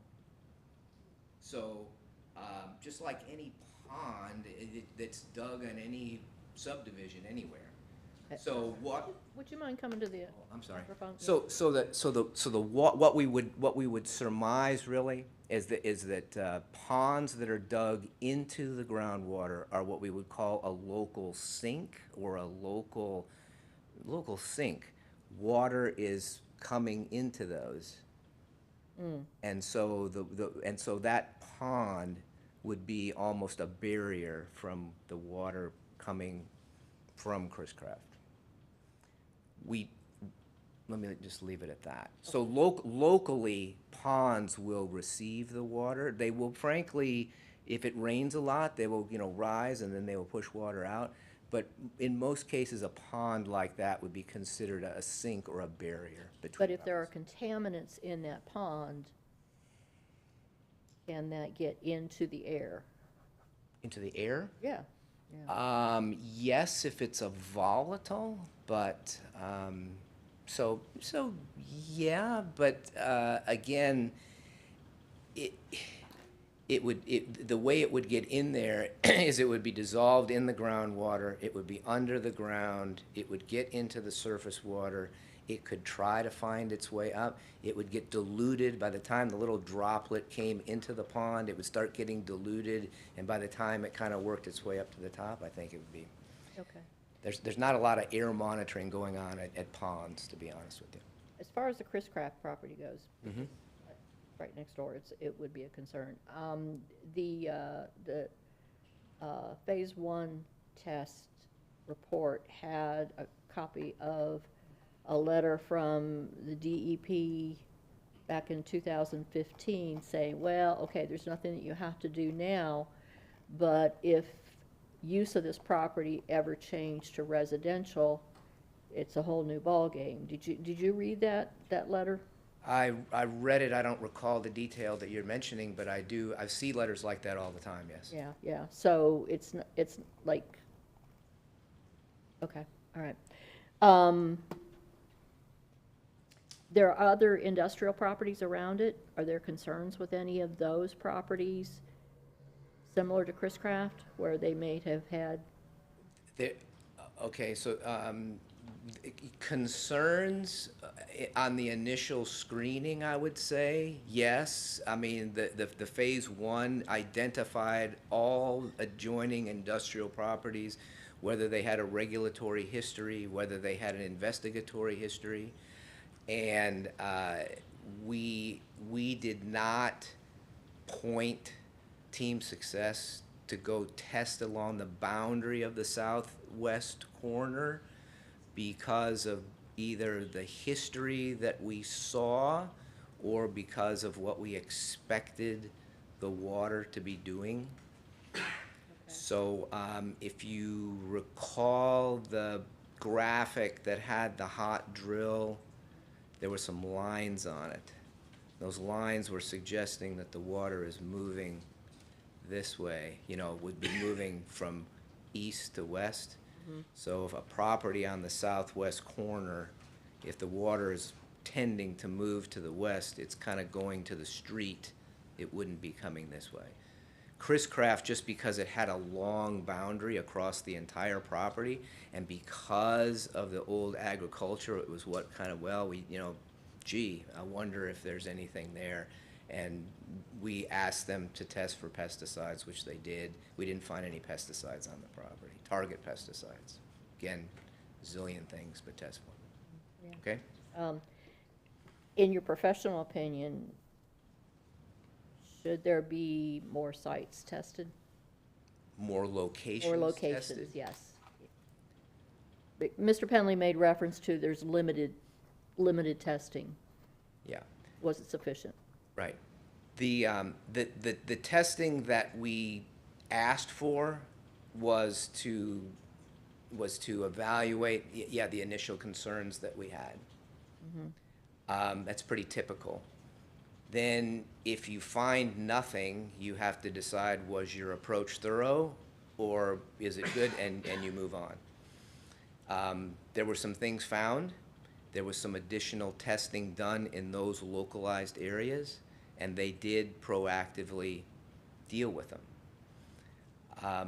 What we have kind of mentioned to the district is that the uncertainty is that they did hit some things in the shallow soil, which we weren't expecting, and that's not a historical implication. It's what's going on with this fill. Mr. Stowe mentioned that they did specifically test the fill that was brought in to fill the holes. That's very good. We don't know if there's any testing of the fill that was brought across the entire property. It happens all the time. So I don't know. I'm sure that there, let me put it this way.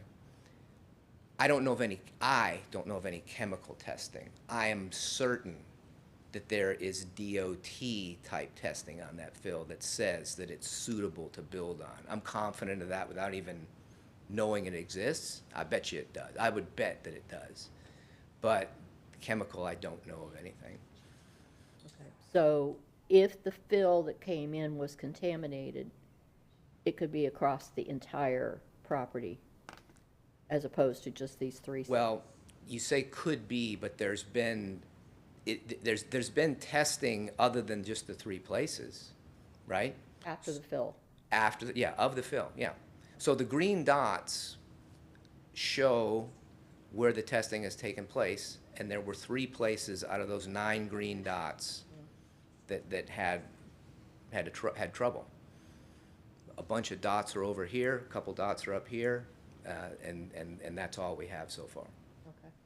All right, my next batch of questions, and I don't know who the appropriate person to address them would be, but back in April of 2022, there was a memo to the Arnold Law Firm that talked about more than just the land of, or more than just this particular issue that we've been talking about, but it had multiple concerns that the site's adjacency to a railroad is a problem, that in fact statute says it can't be. Has that been addressed? I don't know who wants to answer that one, you know. There's many attorneys in this room. They're all pointing fingers at each other. Yeah. Just to get this started, I'll take a stab at it. So the memo includes the statutory references to that analysis, and which was outlined in the memo.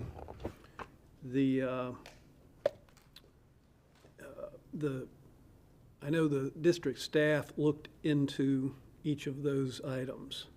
Flight path, there was a flight path analysis done, proximity to railroad, adjacent manufacturing, and all of that was taken into consideration when the Manatee district reviewed the site. And are they still concerns? Well, probably should have one of your staffers address it, but I believe that they were satisfied with the analysis they did. Which determined that it's an item of concern or that no problem? I'm not hearing a, Let me try to help you out a little bit. This is the April 4th, 2022 Yeah, memo? yeah. Okay, yeah, I have that here. This, section 1013.36(3) says, insofar as is practical, the site must not adjoin the right-of-way of any railroad or through highway. It must not be adjacent to any factory or other property from which noise, odors, or other disturbances would likely interfere with the educational program. So it does give some leeway. It says insofar as practical. It's not an absolute no. It is adjacent to a railroad. This memo was written in April of 22. In November of 22, the school board sold Powell, the Powell site, which is adjacent to a railroad. So we took that into consideration because it seems a little hypocritical to sell you a property for a charter school and then turn around and say, well, you can't be beside a railroad. So, and I will tell you that the railroad that is adjacent to the Powell site is much more heavily used than this railroad. Even though there was a spill down here recently, sorry, not a spill, it was a derailment, yes. Derailment. Yes. And it was close to this site, but we did take that into consideration. Let me just quickly browse through this memo. We had a concern that it was an area of heavy industrial use. I think the primary concern here would be Chris-Craft to the north. There was recently a fire, I say recently, within the past year and a half, there was a fire at Chris-Craft. I believe one of their outbuildings caught on fire. I don't know if there was any significant damage done. But that would be one of our primary concerns. There's also, there's a property that is located on the other side of 15th Street East, where the phase one that they provided actually brought this to our attention. It says there's two 20,000 gallon jet fuel tanks there and one 12,000 gallon aviation gas. And these are all above ground storage tanks. So you got over 50,000 gallons of fuel very close to the western boundary of the school site. That really has not been addressed. It's just a risk assessment that if this board approves that charter, you have to take that into consideration. It would just because I'm looking at the map there, you're talking about the ones that are like west of where like the Universal Flight Training, Atlantic Aviation, across 15th. It's across 15th. Inside the airplane, the airport's property. It looks like this is what I mean. When I zoom in, that's what it looks. It looks like that's the tankers, right? Like that's. They're fairly close to the western boundary of this property on the west side of 15th Street. Yeah. If they blow, what's the effect on That's got to be them. I mean, I don't see anything else. if they blow? Oh, maybe they're right there. Ooh. Where are you looking? Is this something that can be shared? I mean, I don't know if my screen can be shared. Where are you looking? So, I mean, this is the ones I'm assuming. I don't know, but if you look at where Chris Craft's pond is for their thing, then you keep going west to the left. There's a parking lot for Chris Craft. You cross 15th Street, and there's a street to go into Universal Flight Training, and you see the tanks right there. Okay. But behind the they are gate. close enough that they would cause damage to the school property. I don't feel I'm equipped to evaluate that. I'm telling you, there's 50,000 gallons of fuel right there near Has the anyone property. talked to whoever is responsible for these about relocating them? Do you know?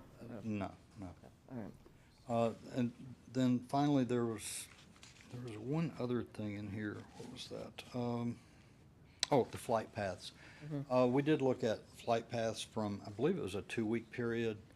The airport provided us that information, and while there were some sporadic flights that occurred over this property, in my personal opinion, I would not say it's a flight path. The flight paths were very apparent on what they provided us, with hundreds, maybe even thousands of flights. And here, I think over that 2-week period, there might have been 8 or 10 flights that went over it. So, Well, I don't think the worry would be over, it would be landing or taking off, right? yeah, I and, mean, that would be the danger. yeah, that's, So, is there a runway no. in that direction that, okay. All right. So did that, So are you satisfied on that issue? yes, on that one, yes. Okay, but not the tanks? Yeah, I just, they have not addressed it. I think it needs to be addressed. And then additional heavy manufacturing around it. We know what's there now, but we don't know what could come. Yeah. Would we have control with the county if something No. that could cause a danger? No, we would not. I would suggest to you that the county, if this charter is approved, and let's say one of those adjacent properties is submitted for, a development application is submitted for the adjacent property, I'm positive that the county would say, hey, wait a second, there's a school here. And let's consider the impacts of the proposed heavy industrial use on the school. So there's some protection there, but we don't really have any say-so in that. No reassurance, okay. Question for the attorneys. To expand a charter school, if you're going to do it on your existing property, does that need to come before the school board?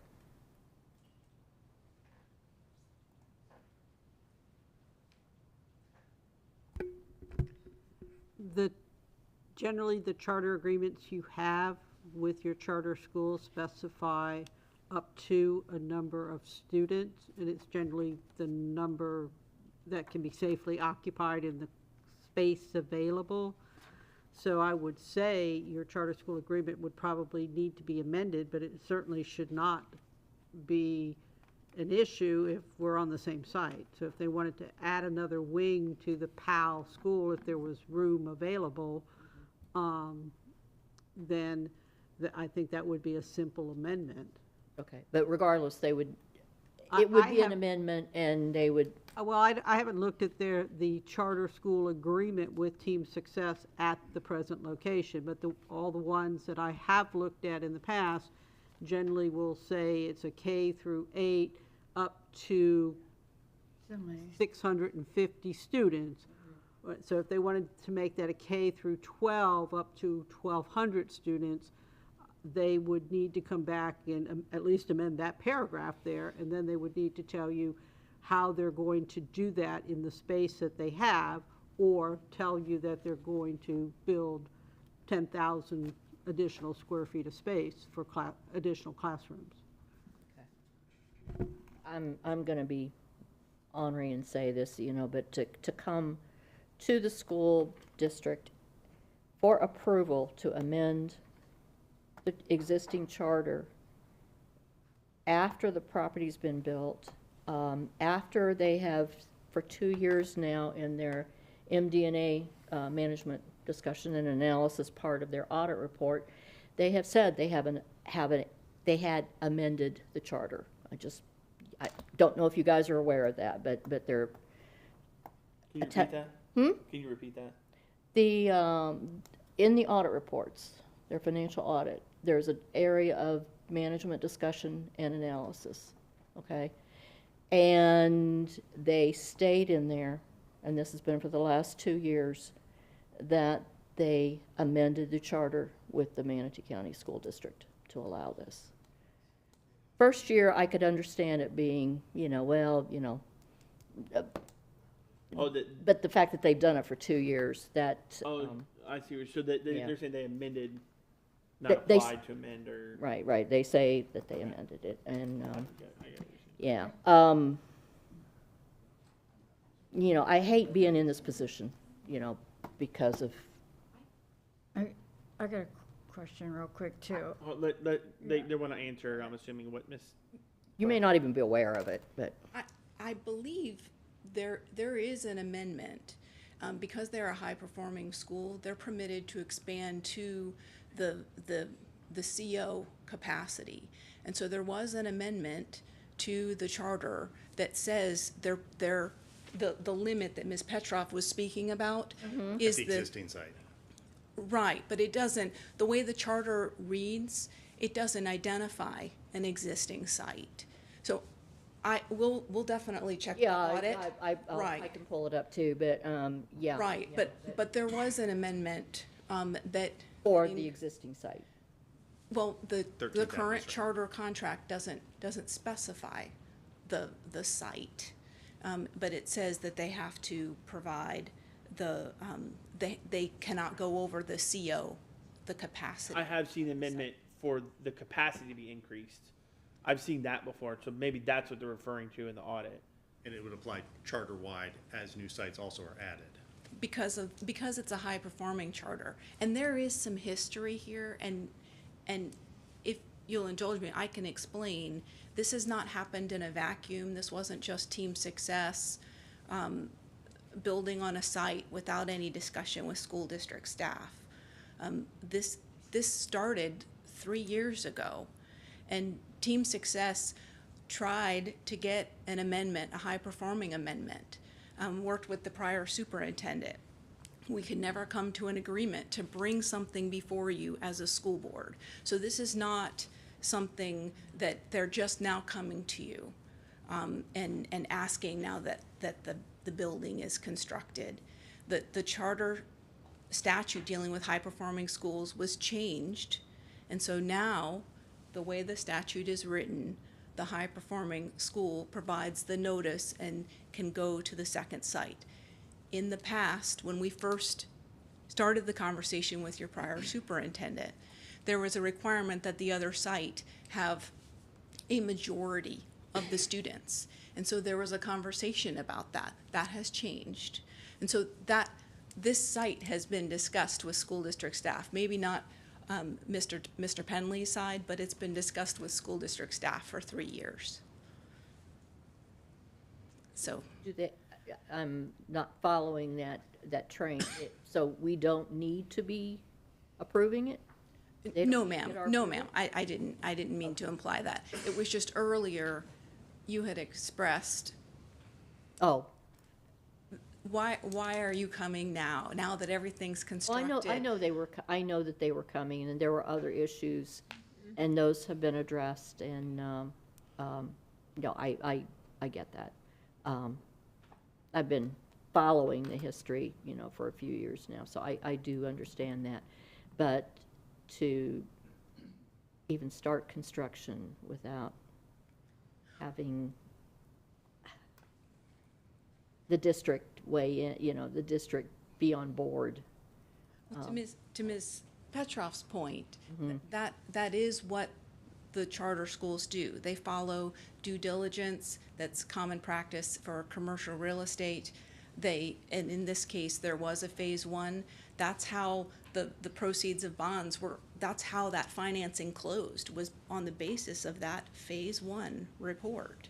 So that happened over 3 years ago on that information. Yes, ma'am.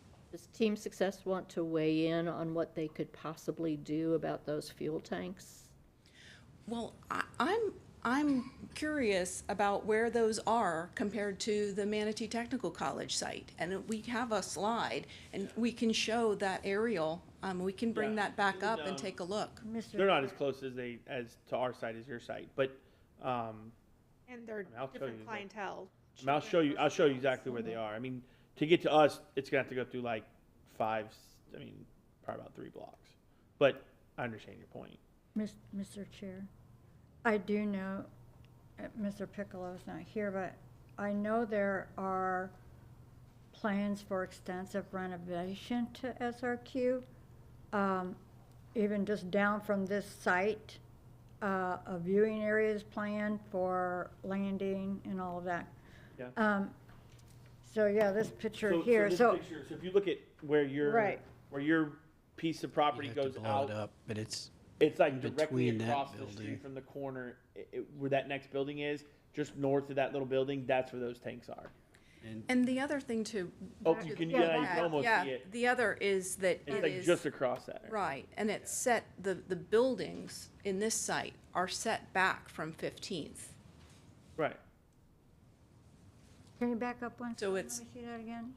Where are the tanks that we're talking about? Across, so if you look at the top left corner of their property in the teal, Yeah, go directly across the street on 15 to the left, oh, and okay. it's right, yeah, exactly where that mouse is. I know it would be a huge feat to move that kind of capacity. But like I said, I do know that they're doing extensive renovations out there. I don't know if that's highly part of it. Is that something that maybe they could put in their plan? I don't know. That would be a question for SRQ. Did you have anything else, Miss Oh, I'm sorry. Foreman? Go ahead. No, I'm gonna pull up the audit report, but I can show it to you afterwards. Okay. Or I'm read gonna, it to y'all. I'm gonna take a 5-minute. Are you okay? Take a 5-minute recess before you have any questions? Okay, because I Yeah, need it. because I'm looking at it. We're gonna run.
cause. All right, we are back from recess. Let's jump in. Mr. Tatum, any questions? I'm sure start rocking and rolling. All right. Mr. Valletta, could I ask you a question, please, sir? Mr. Valletta, may I ask you a question, please, sir? Or, yeah. Why did you all pick this site originally as a site for your new school? Because we wanted to expand. Originally, we were having talks with the airport authority to be able to do the internships and the aviation program, because usually for the community that we serve, they don't see that light at the end of the tunnel. They don't see that as a possibility. They usually tend to look for other types of jobs. And since a large part of our community or students that graduate would end up going to MTC, we thought that that would be a good connection. That's why. So you wanted to have an aviation-related relationship. Exactly, to start out with. We want to expand into other stuff, but we have to start slowly. Okay, great. Thank you, sir. Okay. I appreciate it.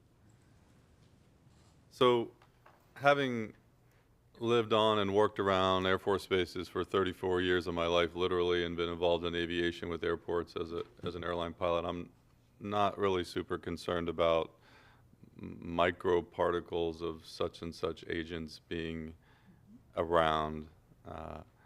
You know, if there was an open burn pit, or if there was, you know, an open garbage pit, if flames were shooting out of some building next door or something like that, okay, fine. But to me, some of these, this is where regulation just gets completely out of hand, and we spend hours and hours debating about minute amounts of little particles, even though they've tested and dug the ground up and put more soil in and tried to mitigate it, and then some other thing comes up with PFAS.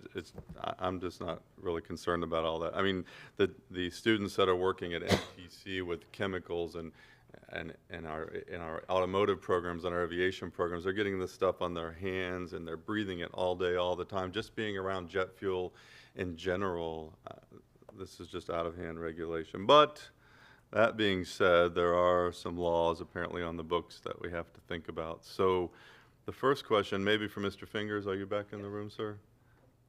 You're an environmental law expert, is that correct? Yes. Okay. So as I read the memo that was put out, let me find who put out this memo here. Team Success from the Arnold law firm. Is that your law firm? No. Who's the Arnold law? That's you're the education law. Okay, great. Well, maybe both of you. I don't know. It does say. Let me see here. I've been highlighting. If you've noticed, I've been highlighting things in all the memos here. It says somewhere here that basically, if you find some evidence of, that's it. Note that the Florida statute, that statute, requires that the school perform at least a Phase 2 assessment in this instance. This instance being Chris Craft Corporation. This facility is located in the northern adjacent property. There have been numerous waste handling violations and a discharge of polyester resin, all these chemicals. According to the EAC Phase 1 report, contamination remains on site. Note that Florida statute requires that the school perform at least a Phase 2 assessment in this instance. But apparently, you don't believe that a Phase 2 analysis is required in this instance, or not? Our consultant said that because the Phase 1 did not have any recognized environmental conditions, that a Phase 2 was not required. However, and this is where I call it a distinction without a difference. Okay. We did way more than a Phase 2. Okay. So a Phase 2 is simply defined as additional soil and groundwater testing. And we did that, plus we addressed the issues that were found. So the Chris Craft facility was sampled for, and it was clean. So that issue has evaporated. So you're saying that even though there was not an official Phase 2, whatever we call analysis done, that the mitigation efforts go... There were additional site assessment activities that actually went beyond the scope of a Phase 2. But what would have been required by a Phase 2? Yeah. Okay. And then the other concern that I have, at least from a legal standpoint, is that the verbiage that talks about basically it says don't build a school next to a railroad. And how are we, that seems like it's pretty clear in the law. Is there a way, so what, and I know this goes back with PAL and Team Success, and we sold the property, but, you know, I'm envisioning the headline as the train goes down the track and the train just happens to fall over there and there's a big chemical spill and it's a mess. And then, you know, the Bradenton Times says, school built next to railroad track, even though section 112.797 of Florida Code says don't build a school next to a railroad track. How are we addressing that issue? So. Right, so they did work with the airport in selecting the site, and so that railroad line, and I think Mr. Penley commented that one doesn't have as much traffic as even the one that passes the PAL site. So that was one. This is where again, a legal distinction.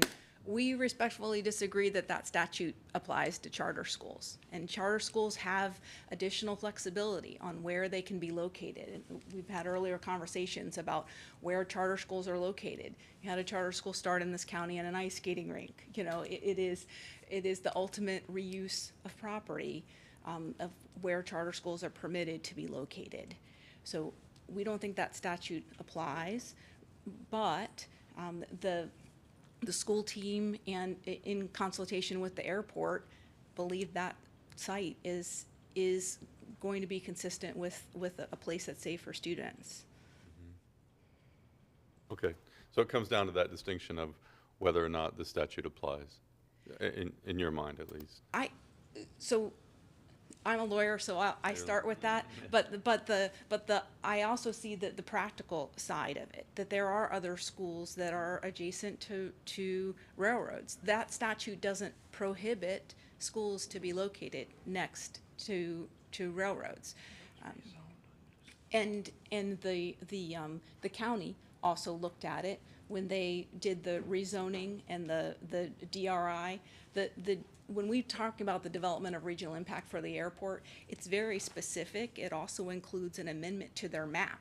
So they can see, the planners for the county and the county commission can see where it is. And when they changed that map, they specifically said charter school.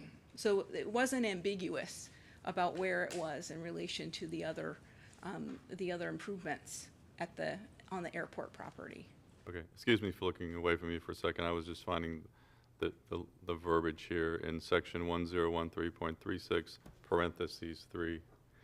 The site must not adjoin a right-of-way of any railroad. I mean, that's, even as a lawyer, how do you get around that?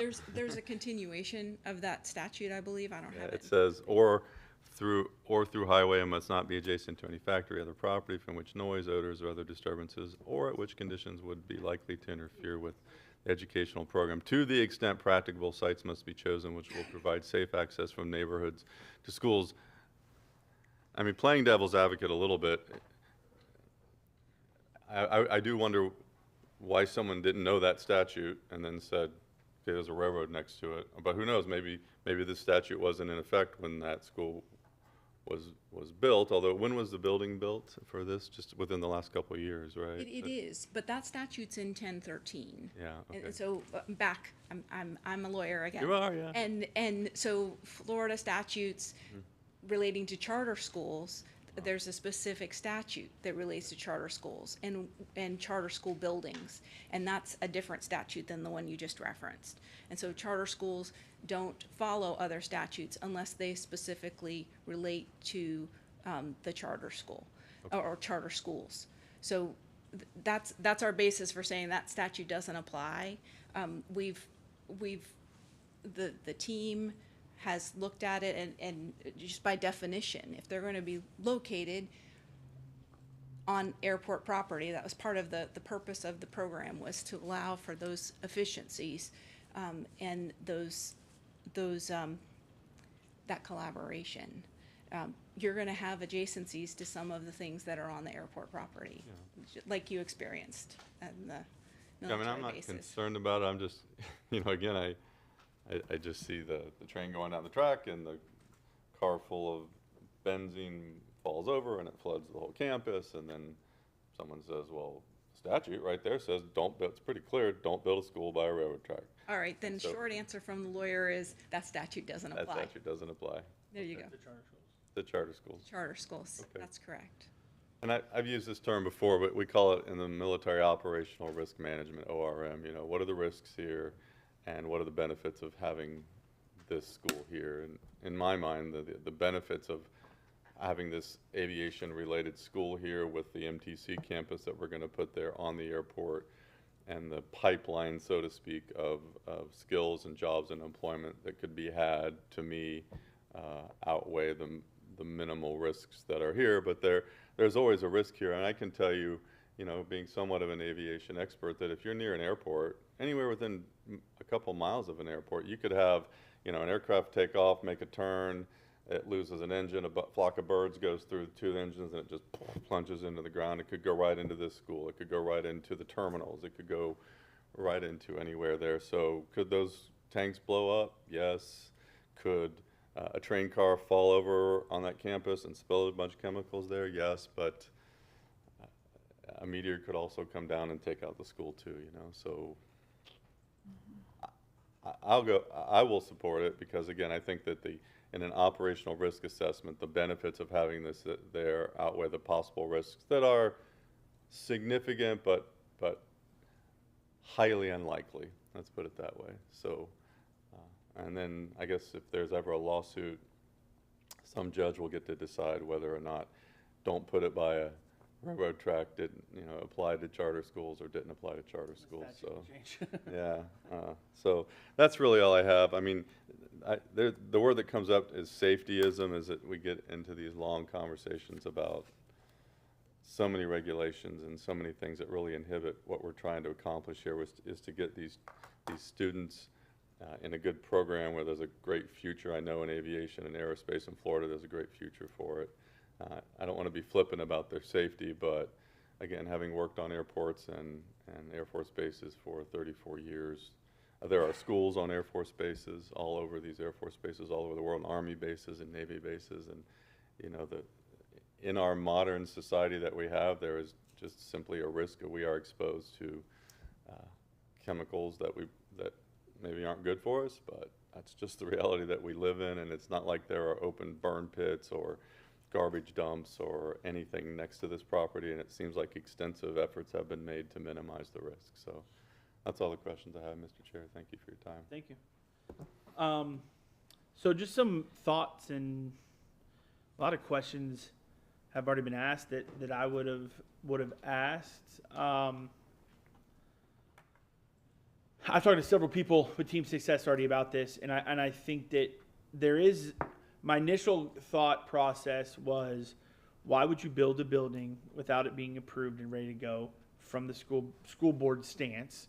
But when I look further into it, and when I talk to the county and I talk to the DOE, it's like from a Team Success standpoint, there wasn't any concern about the land, et cetera, because they did the phase 1, and the county said you didn't need to do anything else, and the DOE doesn't. The DEP had a letter that said in whatever, 2015. So then, you know, so I do understand why the process was moved forward because of that. And from a district standpoint, we've done everything, you know, you all have done everything we've asked from a testing standpoint.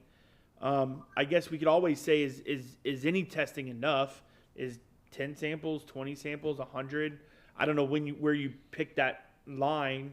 I'm sure there's a professional standard of, hey, this is enough. The PFAS concern, you know, if we end up us as a board looking at all these things that we're doing chemically, all these things that we have, I mean, you know, every couch that I ever bought, we bought extra money to put Scotchgard on it because we have 2 kids and we know mess is going to happen, etc. Well, Scotchgard is part of the PFAS, and that's a huge issue. So, but if we were always up here saying those what ifs, we'll never do anything. We'll never get anything done because there's always going to be what ifs. Is it a perfect location? When you look at it from a risk standpoint, no. I don't know if any, there's not a whole lot of places nowadays, especially in our area, that are going to be perfect places. There's not that much land left anymore. I too look at it like Mr. Tatum does, the risk and the reward. Like the risk, yes, there are risks to potentially having this facility. I don't particularly think it's because it's tainted soil, it's bad soil, etc. I think it's outside factors. The railway, obviously the propane tanks just fell, right? Luckily nothing happened, but it was just a mile or two, maybe not even that far, man, a mile north of that. But when you go take this railroad track and you go south, this railroad track, I just was doing it, goes by Booker, right next to Booker High School, and it's going right next to Venice High School. And I know those aren't ours, don't get me wrong, but there's other schools on this same exact railroad track, I think. I guess we could ask, but it looks to me when I follow it, I know Booker 100%, and I think it goes all the way down to Venice. So it's not like this is going to be the first school on the track.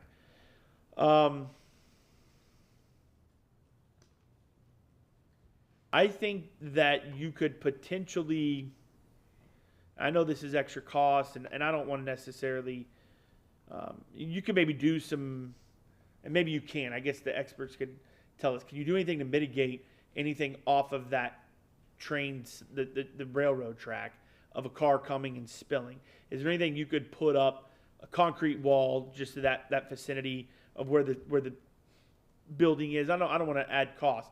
Is there anything you could do to actually mitigate some kind of spill like that? Is my question. I mean, and maybe you just can't because it goes in the soil underneath the concrete wall. If you build one, it's going to go underneath, right? You know what I mean? So there's no real way to protect that. Then it's just one of those risks that you got to take, right? I mean, I don't know if anybody wants to throw a thought on that. I don't know. Mr. I mean, we do railroad cleanups when they spill over, and it just depends on what's in it. Okay. And, I don't think that's a high-speed line, so I'm thinking that, the derailment would not be, all over the place. Typically, when we're on those, it's on the track, it's in the swale next to it. It's not, now realizing that they just had something on the TV a little while ago where it was going, off from there because it gets into the creek. But I wouldn't know what kind of wall. We'll be able to stop. Yeah. He's probably seen some pretty stout walls that keep tanks out and stuff like that, but I don't know what you would do. Yeah, I just want to, southeast, when you go to Southeast High and you turn to get into the campus, isn't there a railroad right there? There's a railroad near there. Yeah, so I don't know if it's still functional and used. I don't know that aspect. I'm almost sure it is. Am I I've never correct? seen it Mr. being Rinaldi, am I correct? There's when you turn it, Mr. Rinaldi, when you go to Southeast, yeah. There's It's 100% there.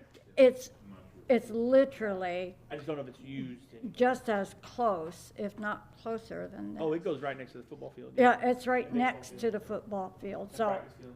so the railway is not, I mean, if you go through the tracks, you can go anywhere and just look on your, navigation, and it shows you waterways, it shows you railroads and all of that, and I've been to a lot of our schools, and I'm crossing railroads to get to them, so, and like I said, right by the football field is the track. So that is the least of my worries about this whole thing. To the staff, I'm sorry, but to the staff, I'm looking at your, and I'm doing this because I want to be fair on assessing, high-performing schools. I'm looking at the performance measures, and you guys are a high-performing school, so I want to congratulate you on that.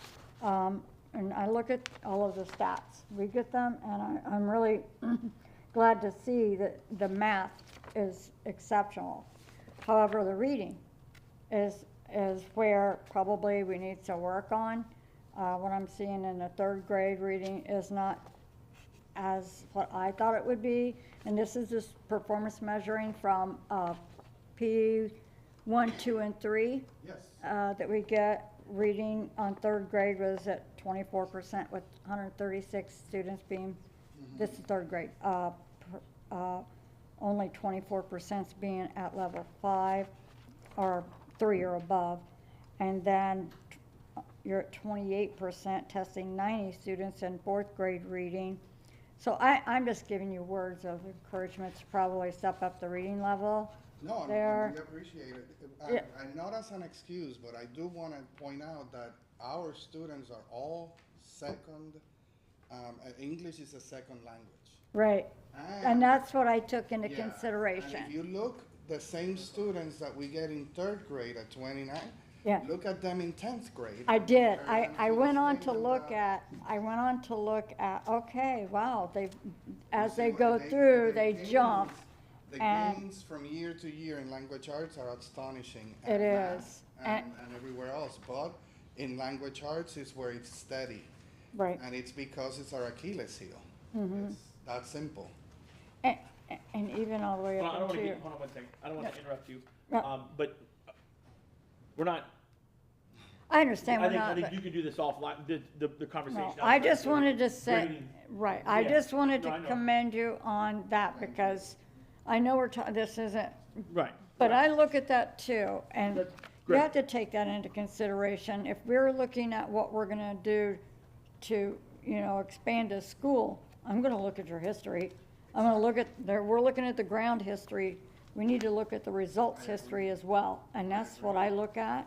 And I'm kind of inclined with Mr. Tatum that risk outweighs the benefit. I mean, you look on any prescription you get, all of the risks that you could put yourself in, even into cardiac arrest, some of these, when you're hearing it on the screen, could cause cardiac arrest. And I'm not even gonna go into all the other things that could happen, but I just don't think that this testing is that, I know it's a concern, but I think the problem is it was built before it came to the board. I think that's probably the biggest, from what I'm understanding from consensus up here, but I look at results and I'm looking at a high-performance school. I don't know if you were going to address my wall. I'm sorry, So sorry. there is a physical barrier that is proposed in there. It's not a wall. So students will not have access on and across.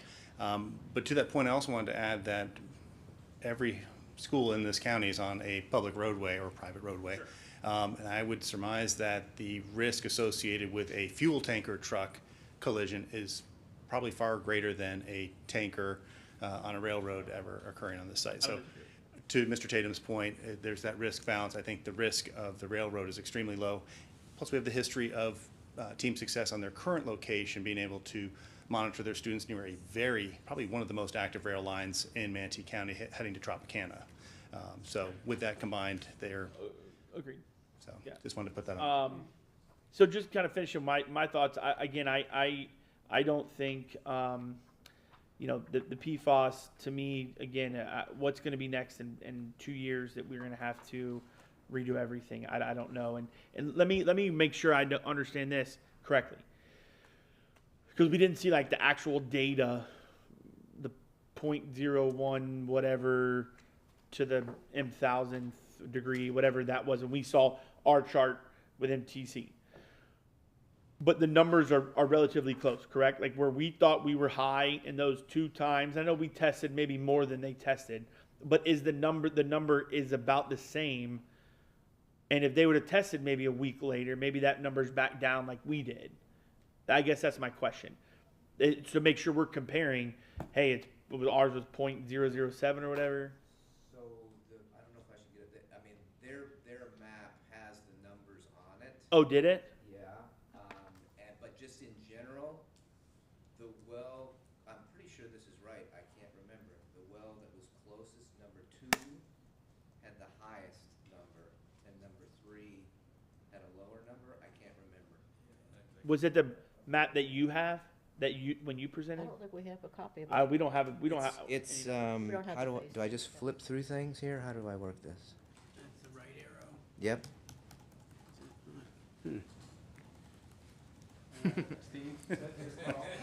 I know I Oh, have you- gray you- hair, but. Yeah, you have to actually go yeah. to the different presentation, actually. I don't know. if Yeah, we- it would have to be on our presentation, Okay. actually.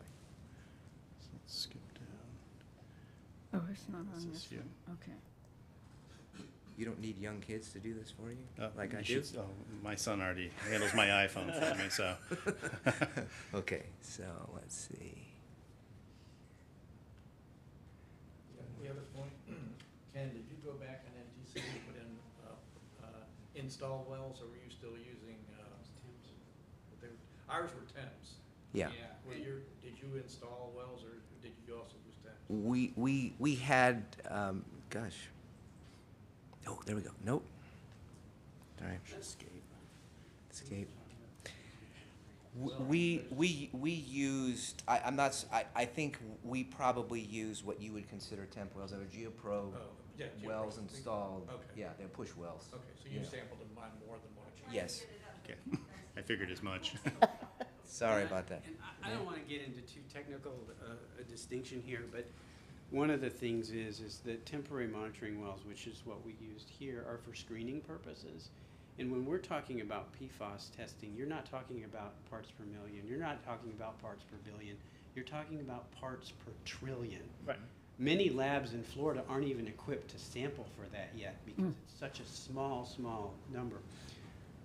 But the issue is with temporary, and Ken can comment on this one after I say it, but temporary screening wells are great for screening, but they are not the precision instrument that a permanent well is for determining an actual concentration. And what happens is, due to screen depth and a whole bunch of other things, the well packing, over 90% of the time, when you take a temporary well with a sample and you put in a permanent well right next to it, the permanent well concentration of the contaminant is going to drop. And many times it drops to below the level that you're worried about. It doesn't go up, it goes down. So, anyway, and Ken, you can. And the only reason why I ask, I mean, we don't have to do a whole, we don't have to get crazy about it, but I do understand Ms. Messenger's point, and I've said this to a couple people as well, is it's the perception of the public. They don't, the public is not going, or newspaper, etc. People are not going to go back and say, oh, there's an indemnity clause, and oh, it's not really the school board of Manatee County, that Team Success has their own board of directors. No, it ain't going to be that way. It's going to come back onto us. Now, we may not be here, so it's going to come back on somebody else, but that's my concern, and that has really been my concern. But what's helped my concern is after talking to the DOE, after talking to the Manatee County, there's been multiple agencies now that didn't share the same concern we did, that we can fall back and say, here's other people, here's other agencies that said this site was okay or not okay, right? So, and I understand from our side being overly cautious. We should be, right? Okay. And again, the only reason I'm bringing up the numbers because I want the public to understand, and it is true. But our space is way different. The majority of our kids are going to be 18 and older. This is high school, right? If this was an elementary school, kids are falling around, playing in dirt, maybe a little bit different. But this is strictly 9th through 12th. So there's not a whole lot of rolling in dirt. If there was ever a football team there, that you've got artificial grass, but I don't see as much of a concern as I did before. So, yeah. Okay, I just want to clarify something.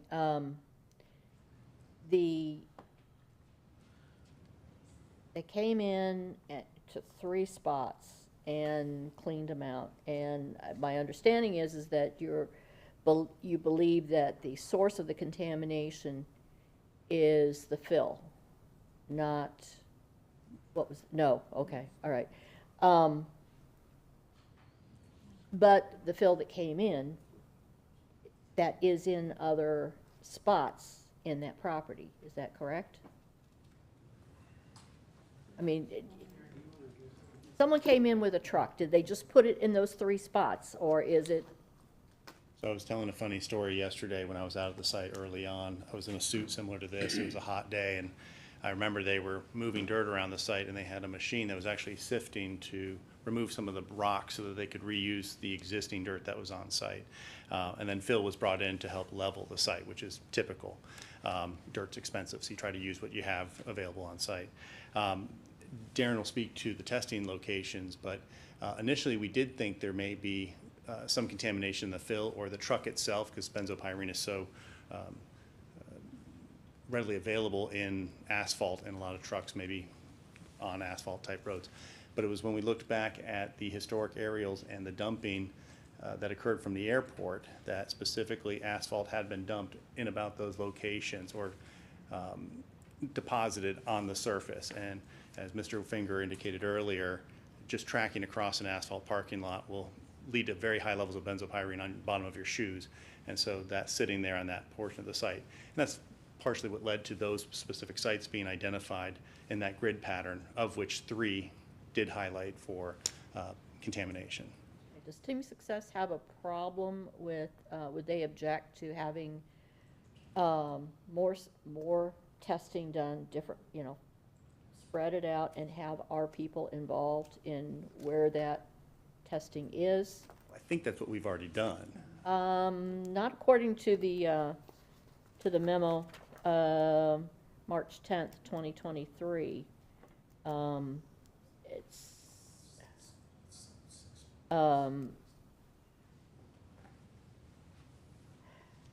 let's see. After the initial test results were shared, it basically confirmed the district's concerns. Team Success proposed a plan to address those areas. While the district reviewed the same, there had been a misunderstanding that the district would agree that would fully address all concerns. And so I just feel like we're still, the district representation is still not satisfied. And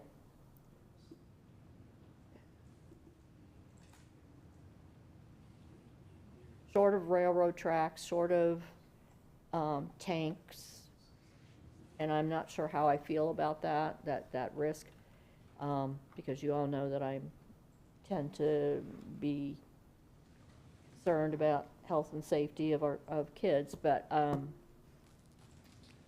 want to see the dirt. What I wanted to hand out to you here, these are the testing locations that we've been talking about. And that should be something, though, that they'd be willing to work with us and to, have our people go, yeah, let's test here, here, and here. And I would opine to you, that's what we've done over the last year is coordinate with staff. Whether or not you're ever going to get both parties to agree 100%, we believe we've gone above and beyond what's required to determine the safety of this site and to identify contaminants across this pattern. And so those testing locations were selected with the assistance of school board staff. We had our consultants then perform the analysis, send it to the laboratory, and eventually handle the remediation in the 3 sites that did highlight. And again, those were identified based on the historic use of this site. Mr. Finger does a great analogy of going to the dermatologist for skin cancer. Well, you wouldn't just randomly start slicing portions of the body to try to find skin cancer. You look at indicators of potential areas that you want to then do the further analysis. That's what those site selections represent. Okay, well, I'm going to rely on our district people to inform our superintendent, who will make a recommendation whether to accept it or not. And if there's more that needs to be done, I would hope that our district people will work with you, but, collaborate. But they have not been satisfied, coming coming to this meeting, and so I want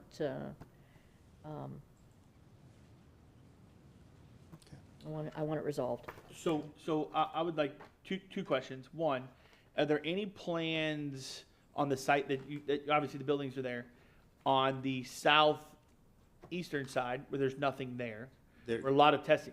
Is there any plans to do anything with that space as of now? If I can get back to the aerial, I think that'll be helpful. So, Like in your pictures, it's like dirt. It looks like grayish dirt. correct. In that picture, what you see there is whenever the site was photographed, but that is being seeded now to be actual active turf. But plans for phase 2 are available to expand at those facilities. We've talked with district staff and the district attorney that at that point in time, clearly we'd rather do testing when there's no buildings there. And so if and when site activities disturb those other areas, that's when we would then do additional analysis. But the testing that's already been done was done through that region already. Right. So, Okay. and those came up clean, other than the 2 sites that were identified. Gotcha. And then the second, to Ms. Foreman's point, I guess I don't want to leave here with a kicking the can down the road kind of thing, like we don't know what we're doing yet. If we're not satisfied, when will we? So if she's asking, she wants our staff to be satisfied. Like, I don't know how many actual tests were done. I see the locations. So there looks like there's maybe a dozen locations at that, maybe 9 to 10 locations. Is it 20 locations? Is it 30? And I mean that from our staff. What does it take for us to feel like, hey, we're good with the amount of testing that was done? Yeah. That's my question. Because at that point, I mean, just because if we never tell you, hey, you got to do 3 times as many testing in these sites, how are we ever going to be satisfied? And I'll be honest with you. I think this was kicked down the road, not by anyone here particularly. I'm not saying maliciously, but nobody wants to make this decision. I don't think anybody ever truly wants to make, because we know what's been here. We have someone that signs up for public comment every single time that talks about this property. He's been talking about it for like 2 or 3 years. So I think that I want to know, to give to you all, and this we should do this just out of good business practice. What is it going to take for us to be satisfied? If we say more testing, what does that actually mean? 10 more tests? 5 more tests? You can get that done next week? I don't know. That's what I'm saying. What is it going to be for our staff to be satisfied? And if it's an answer of, we don't know, we may never be satisfied, well, then that's your answer. I don't know. And that's precisely why we rely on professionals such as Mr. Stowe here to give us the guidance of where do you test. That's the point of the phase 2 then, is to start looking at those areas and then sampling, which we've done. And I think it's important to also make the distinction between the 2 types of contaminants that have been found. And so the PFAS, however, whichever chemical you're talking about, although it's not regulated, we did take the proactive measure to drop the well past the exposure zone and risk zone, encase the well again to proactively address what we think might happen with DEP and EPA in the future. As for the benzopyrene that were identified on site, we did use sampling based on where the likelihood is where you'd find it. And again, that's what you do in environmental testing. You don't just do a random grid pattern across the site. You look at the historical information to identify where you will test, and then from there, as we did, some of our testing did indicate hits, and we expanded on those individual testing until we found those clean margins. So I believe we have followed all of the professional recommendations, DEP's guidance for the de minimis source removal. And at this point, we firmly believe we've gone above and beyond what's required to give assurance that this is a safe site. Can someone from staff, help just say, like, how are we going to be? And I guess if you just say, hey, we'll get with them, as long as they know. Like, I don't know what the answer is. Well,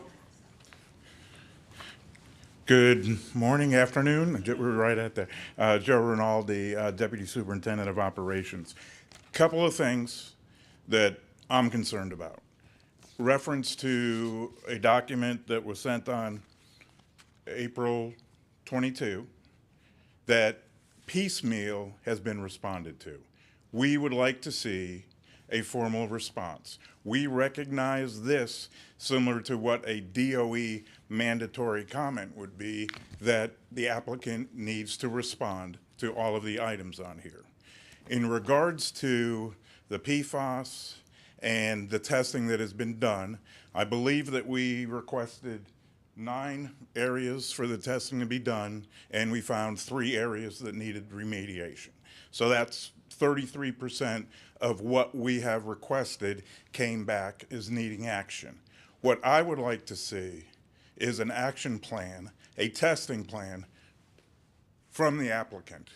We will review that with them and then determine whether we think it's adequate to move forward to give the superintendent a recommendation where he can then give you a recommendation. So in broad terms, that's what we're looking for. Okay, great, thank you. And I trust that, yeah. I'm sorry. The problem we have with that is that, in my professional opinion, we're done.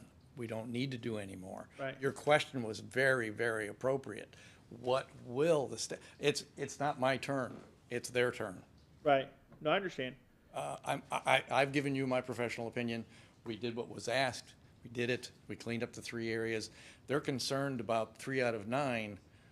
If it had been 9 out of 9, it would have been okay, because those were the areas most likely to detect impacts. There are no other areas that I feel, my professional opinion, that need to be tested. So back to your question, what will? It's their turn. If they ask for something, it's going to be a blank piece of paper. Okay. Sorry. Yeah, I mean, and go ahead. Finish your conversation with him. I'm finished. As a board, you all have to understand, from a board though, we hire a superintendent that then hires people to give him the opinion that the superintendent tells us. So neither one of us up here are geologists, and so we're going to go with, and at the end of the day, these are our staff. I mean, if we're not trusting them on things, how would we trust them with anything else? So that's, and I don't want to get into like, we're up here and, Your Honor, can I do this? And I've been watching Suits on Netflix. So, yeah. So, but go ahead. So we're up here as leaders, and leaders sometimes have to assume risk to move things forward. This very much reminds me of follow the science. Put a mask on your face. Stand 6 feet from other people. This is what the experts are telling us. And as political leaders, you take inputs from all different types of people, scientists, experts included, but then at some point, as a leader, you say,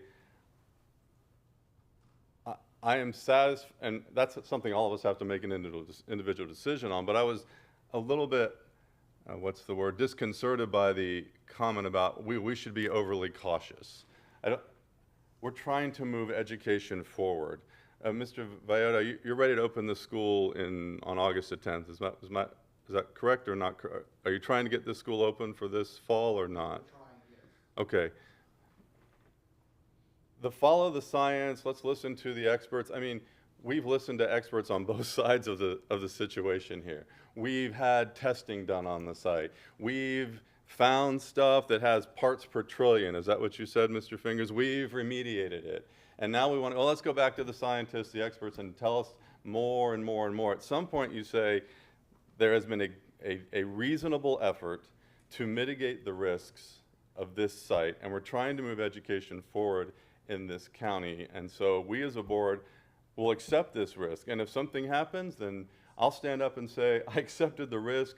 I think there was a fair and honest effort to mitigate some of the risks on this site, but to continually fall back on, yes, the staff comes to us, but as political leaders, we take in inputs in the whole big consideration, not just the actual technical scientific aspects of this. So I think it's a failure of our responsibility to just, I'll do whatever the experts tell me. I'll take the superintendent's recommendation. I mean, I value those things. Don't get me wrong, gentlemen, on our staff, but how much more regulation, how much more government are we going to throw on top of these people before they can move forward and get education going in our county. They've tested, they've remediated, they've brought in soil. It's probably cost you tens of thousands, 50,000, 100 higher, and do more regulation, more, not only parts per trillion, parts per half a trillion, 1 per quadzillion, zillion. I mean, let's just let them move forward, please, and take the responsibility for it and stand up as political leaders. Yeah. You know? Okay. So. I'm going to approach it from a different point of view, and that is as an auditor, okay? When an auditor comes in and tests, and they find deficiencies in 1/3 of the items, okay, they expand their scope, or they issue if it's serious enough, they issue an opinion saying, nope, these people, they're a problem. I think Mr. Rinaldi's request is not unreasonable, and if we're going to be diligent in making sure that we have dotted the i's and crossed our t's, I think to allow this to happen, and we're not talking about, they're willing to work with them, and also the fact that they're asking for response to the other concerns that's reasonable.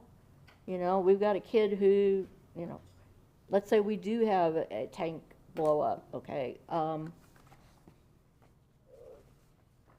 What is the public? What are the lawyers going to say? Well, folks, you all knew about that, and you wrote about that April 4th. Did they address it? We want them to address it, to take responsibility and give us assurance. That's also an audit term, assurance. But they're not going to move those tanks. I mean. I know they're not. And so they're not going to move the railroad, or they're not going to move the tanks, and so. But then they can discuss what the risk is. But we did that up here. No, We talked about it for the last 3 hours. Well, hold on. I think, well, Just put listen, it in writing. we're not, there's no action item on this. We're not telling anyone to do anything. I brought it up because Ms. Foreman said that, you know, I'm gonna take our staff's recommendation and the superintendent's recommendation. So my question was, what does our staff feel like to give the recommendation? Yes, let's do this. What do they feel like they need from Team Success? Team Success says we're not doing that. We felt like we've done everything. Then it's going to come to us, and we're going to have to make a vote on that regardless, right? With or without a recommendation from staff and all that. So I agree with you. Buck stops here. We're going to have to do it. I was just trying to, for Team Success benefit, what do we have to do to get this board member to say, hey, I'll consider recommending it if I get a recommendation from the superintendent who got it from staff. You know what I mean? But I agree with you. When is enough enough? I don't have the answer to I have that. a question for the attorney. If the superintendent does not recommend it, do we vote on it anyway? Oh, yeah, you can. This is a new business item. You can go against your staff's recommendation if you want. So it doesn't have to be, yeah. And my assumption is this will not be a consent item. This will be a new business item. I just want to say, for instance, we've had before us a denial of a charter application, and the board voted on that, up or down, you know? Was that the superintendent recommendation? Oh, no, it had the superintendent's recommendation to deny it. So, and then the board voted that. No, I know we can vote against them, but if he's not even willing to, doesn't feel informed, satisfied to make a recommendation, does it come on the agenda? And that was my question for Mr. Dion, and apparently, yes, we can add it to the chair can add it to the agenda, and we can vote on it. Did you have something? I did. I'm sorry, were you done, Ms. Foreman? Yeah. Okay. On the first diagram, it says new irrigation well. Am I to understand that there was an old irrigation well that's been capped? Yeah. That's not the case. Right, okay, because when it says new irrigation well, I'm Yeah, like, that's- okay, is there? Because it was new at the time. Right. That was the one that was installed. And I think just for the record, because I did give one, I'll just very, very quickly. So the first page of what I presented you was the initial sampling that was done. Okay. That shows the locations.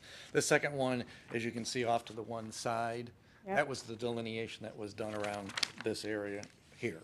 The remediation? Is that what That you was said? the delineation. Delineation. To allow for the remediation. And then the Okay. third one shows in, again, those kind of insets, shows you what the additional sampling was to get the clean edges. And I just, again, that was just for the record, so you know what those 3 pages are, because Okay.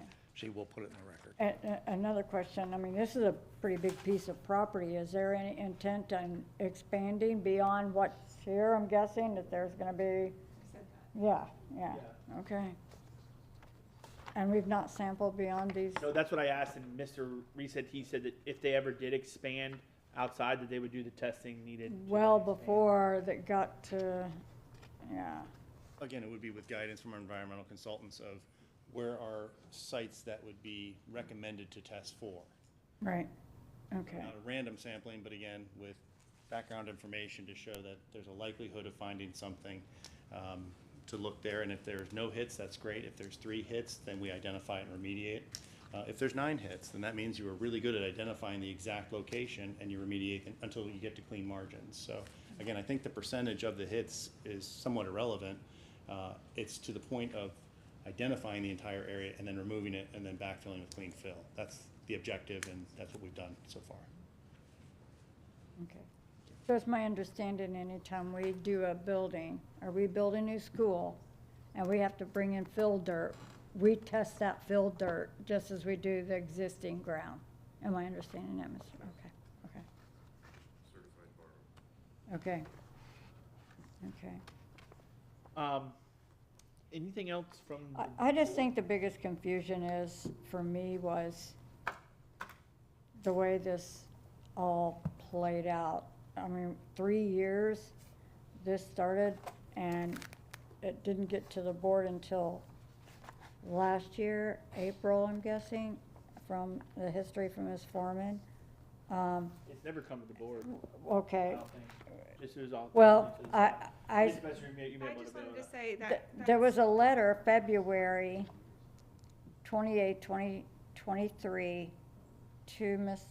Former Superintendent about the notice of high-performing expansion to South Campus. And with that was attached the 4th Amendment to the contract between Team Success and the school board. I don't see signatures or anything like that, so that was never. That was their intent of saying, we're going to amend, we're gonna Right. build the campus, but that doesn't That come to us. until never the came final to approval. us, right, I that just- never came to us, I so. just want to say, though, that it didn't ever formally come before us, but our former superintendent had several different issues, not this issue, Right. that came up prior to this This issue. one, right.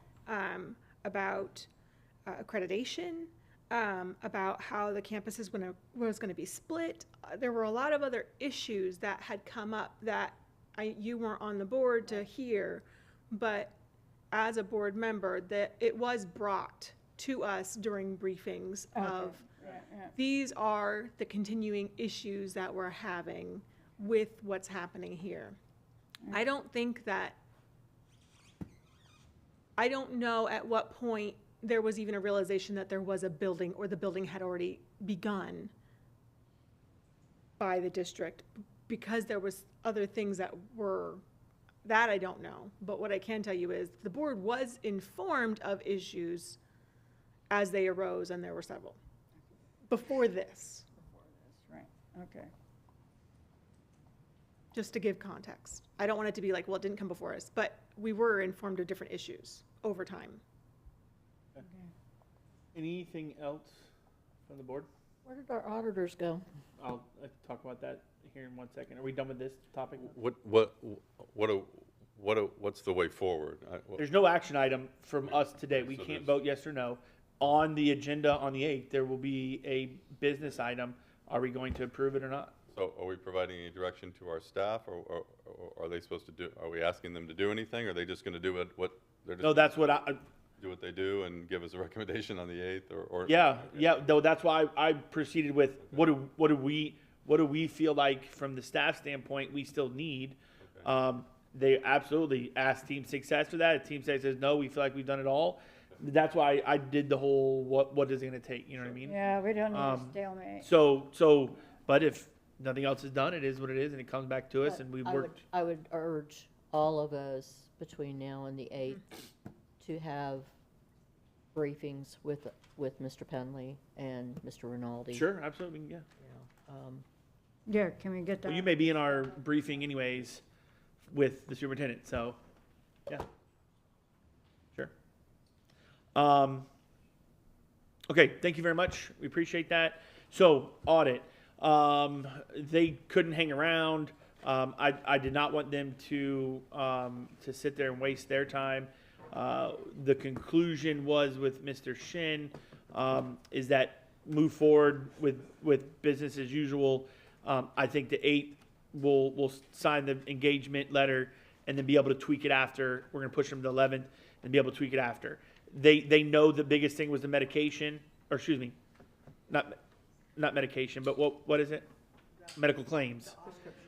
Yes. So they were gonna reach out to you and discuss that with you, because I know that's the most time sensitive We're trying matter. to draft the letter now at this point. Correct. And I did give the handout of the different statutes that require what we are aware of for business services, the audits that are required, that would be items if you had an internal auditor to address, that kind of a thing. So, yes, so we can go ahead and My thought is in with Mr. Shin was the same. Let's approve the.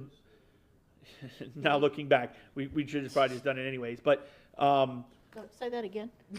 us looking back, we probably should have done it anyways, and then be able to tweak it forward. But I mean, they've still been working. It's not like they've been having their hands on the knees. I'm sure we'll get a bill for July. So they've been working and doing stuff. Yeah. So they're going to reach out to you with because I know the medical stuff is what we needed first, or the more. audit of the medical claims. Correct. So we can move forward with that. Yep, because their presentation was probably 30 minutes or so, and then us talking, it would have gone too long.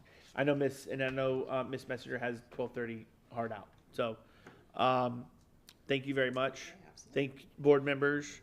I don't know if we can make it over to the building now to maybe hear the last part of his talk. I don't know. But have a good weekend. We are adjourned.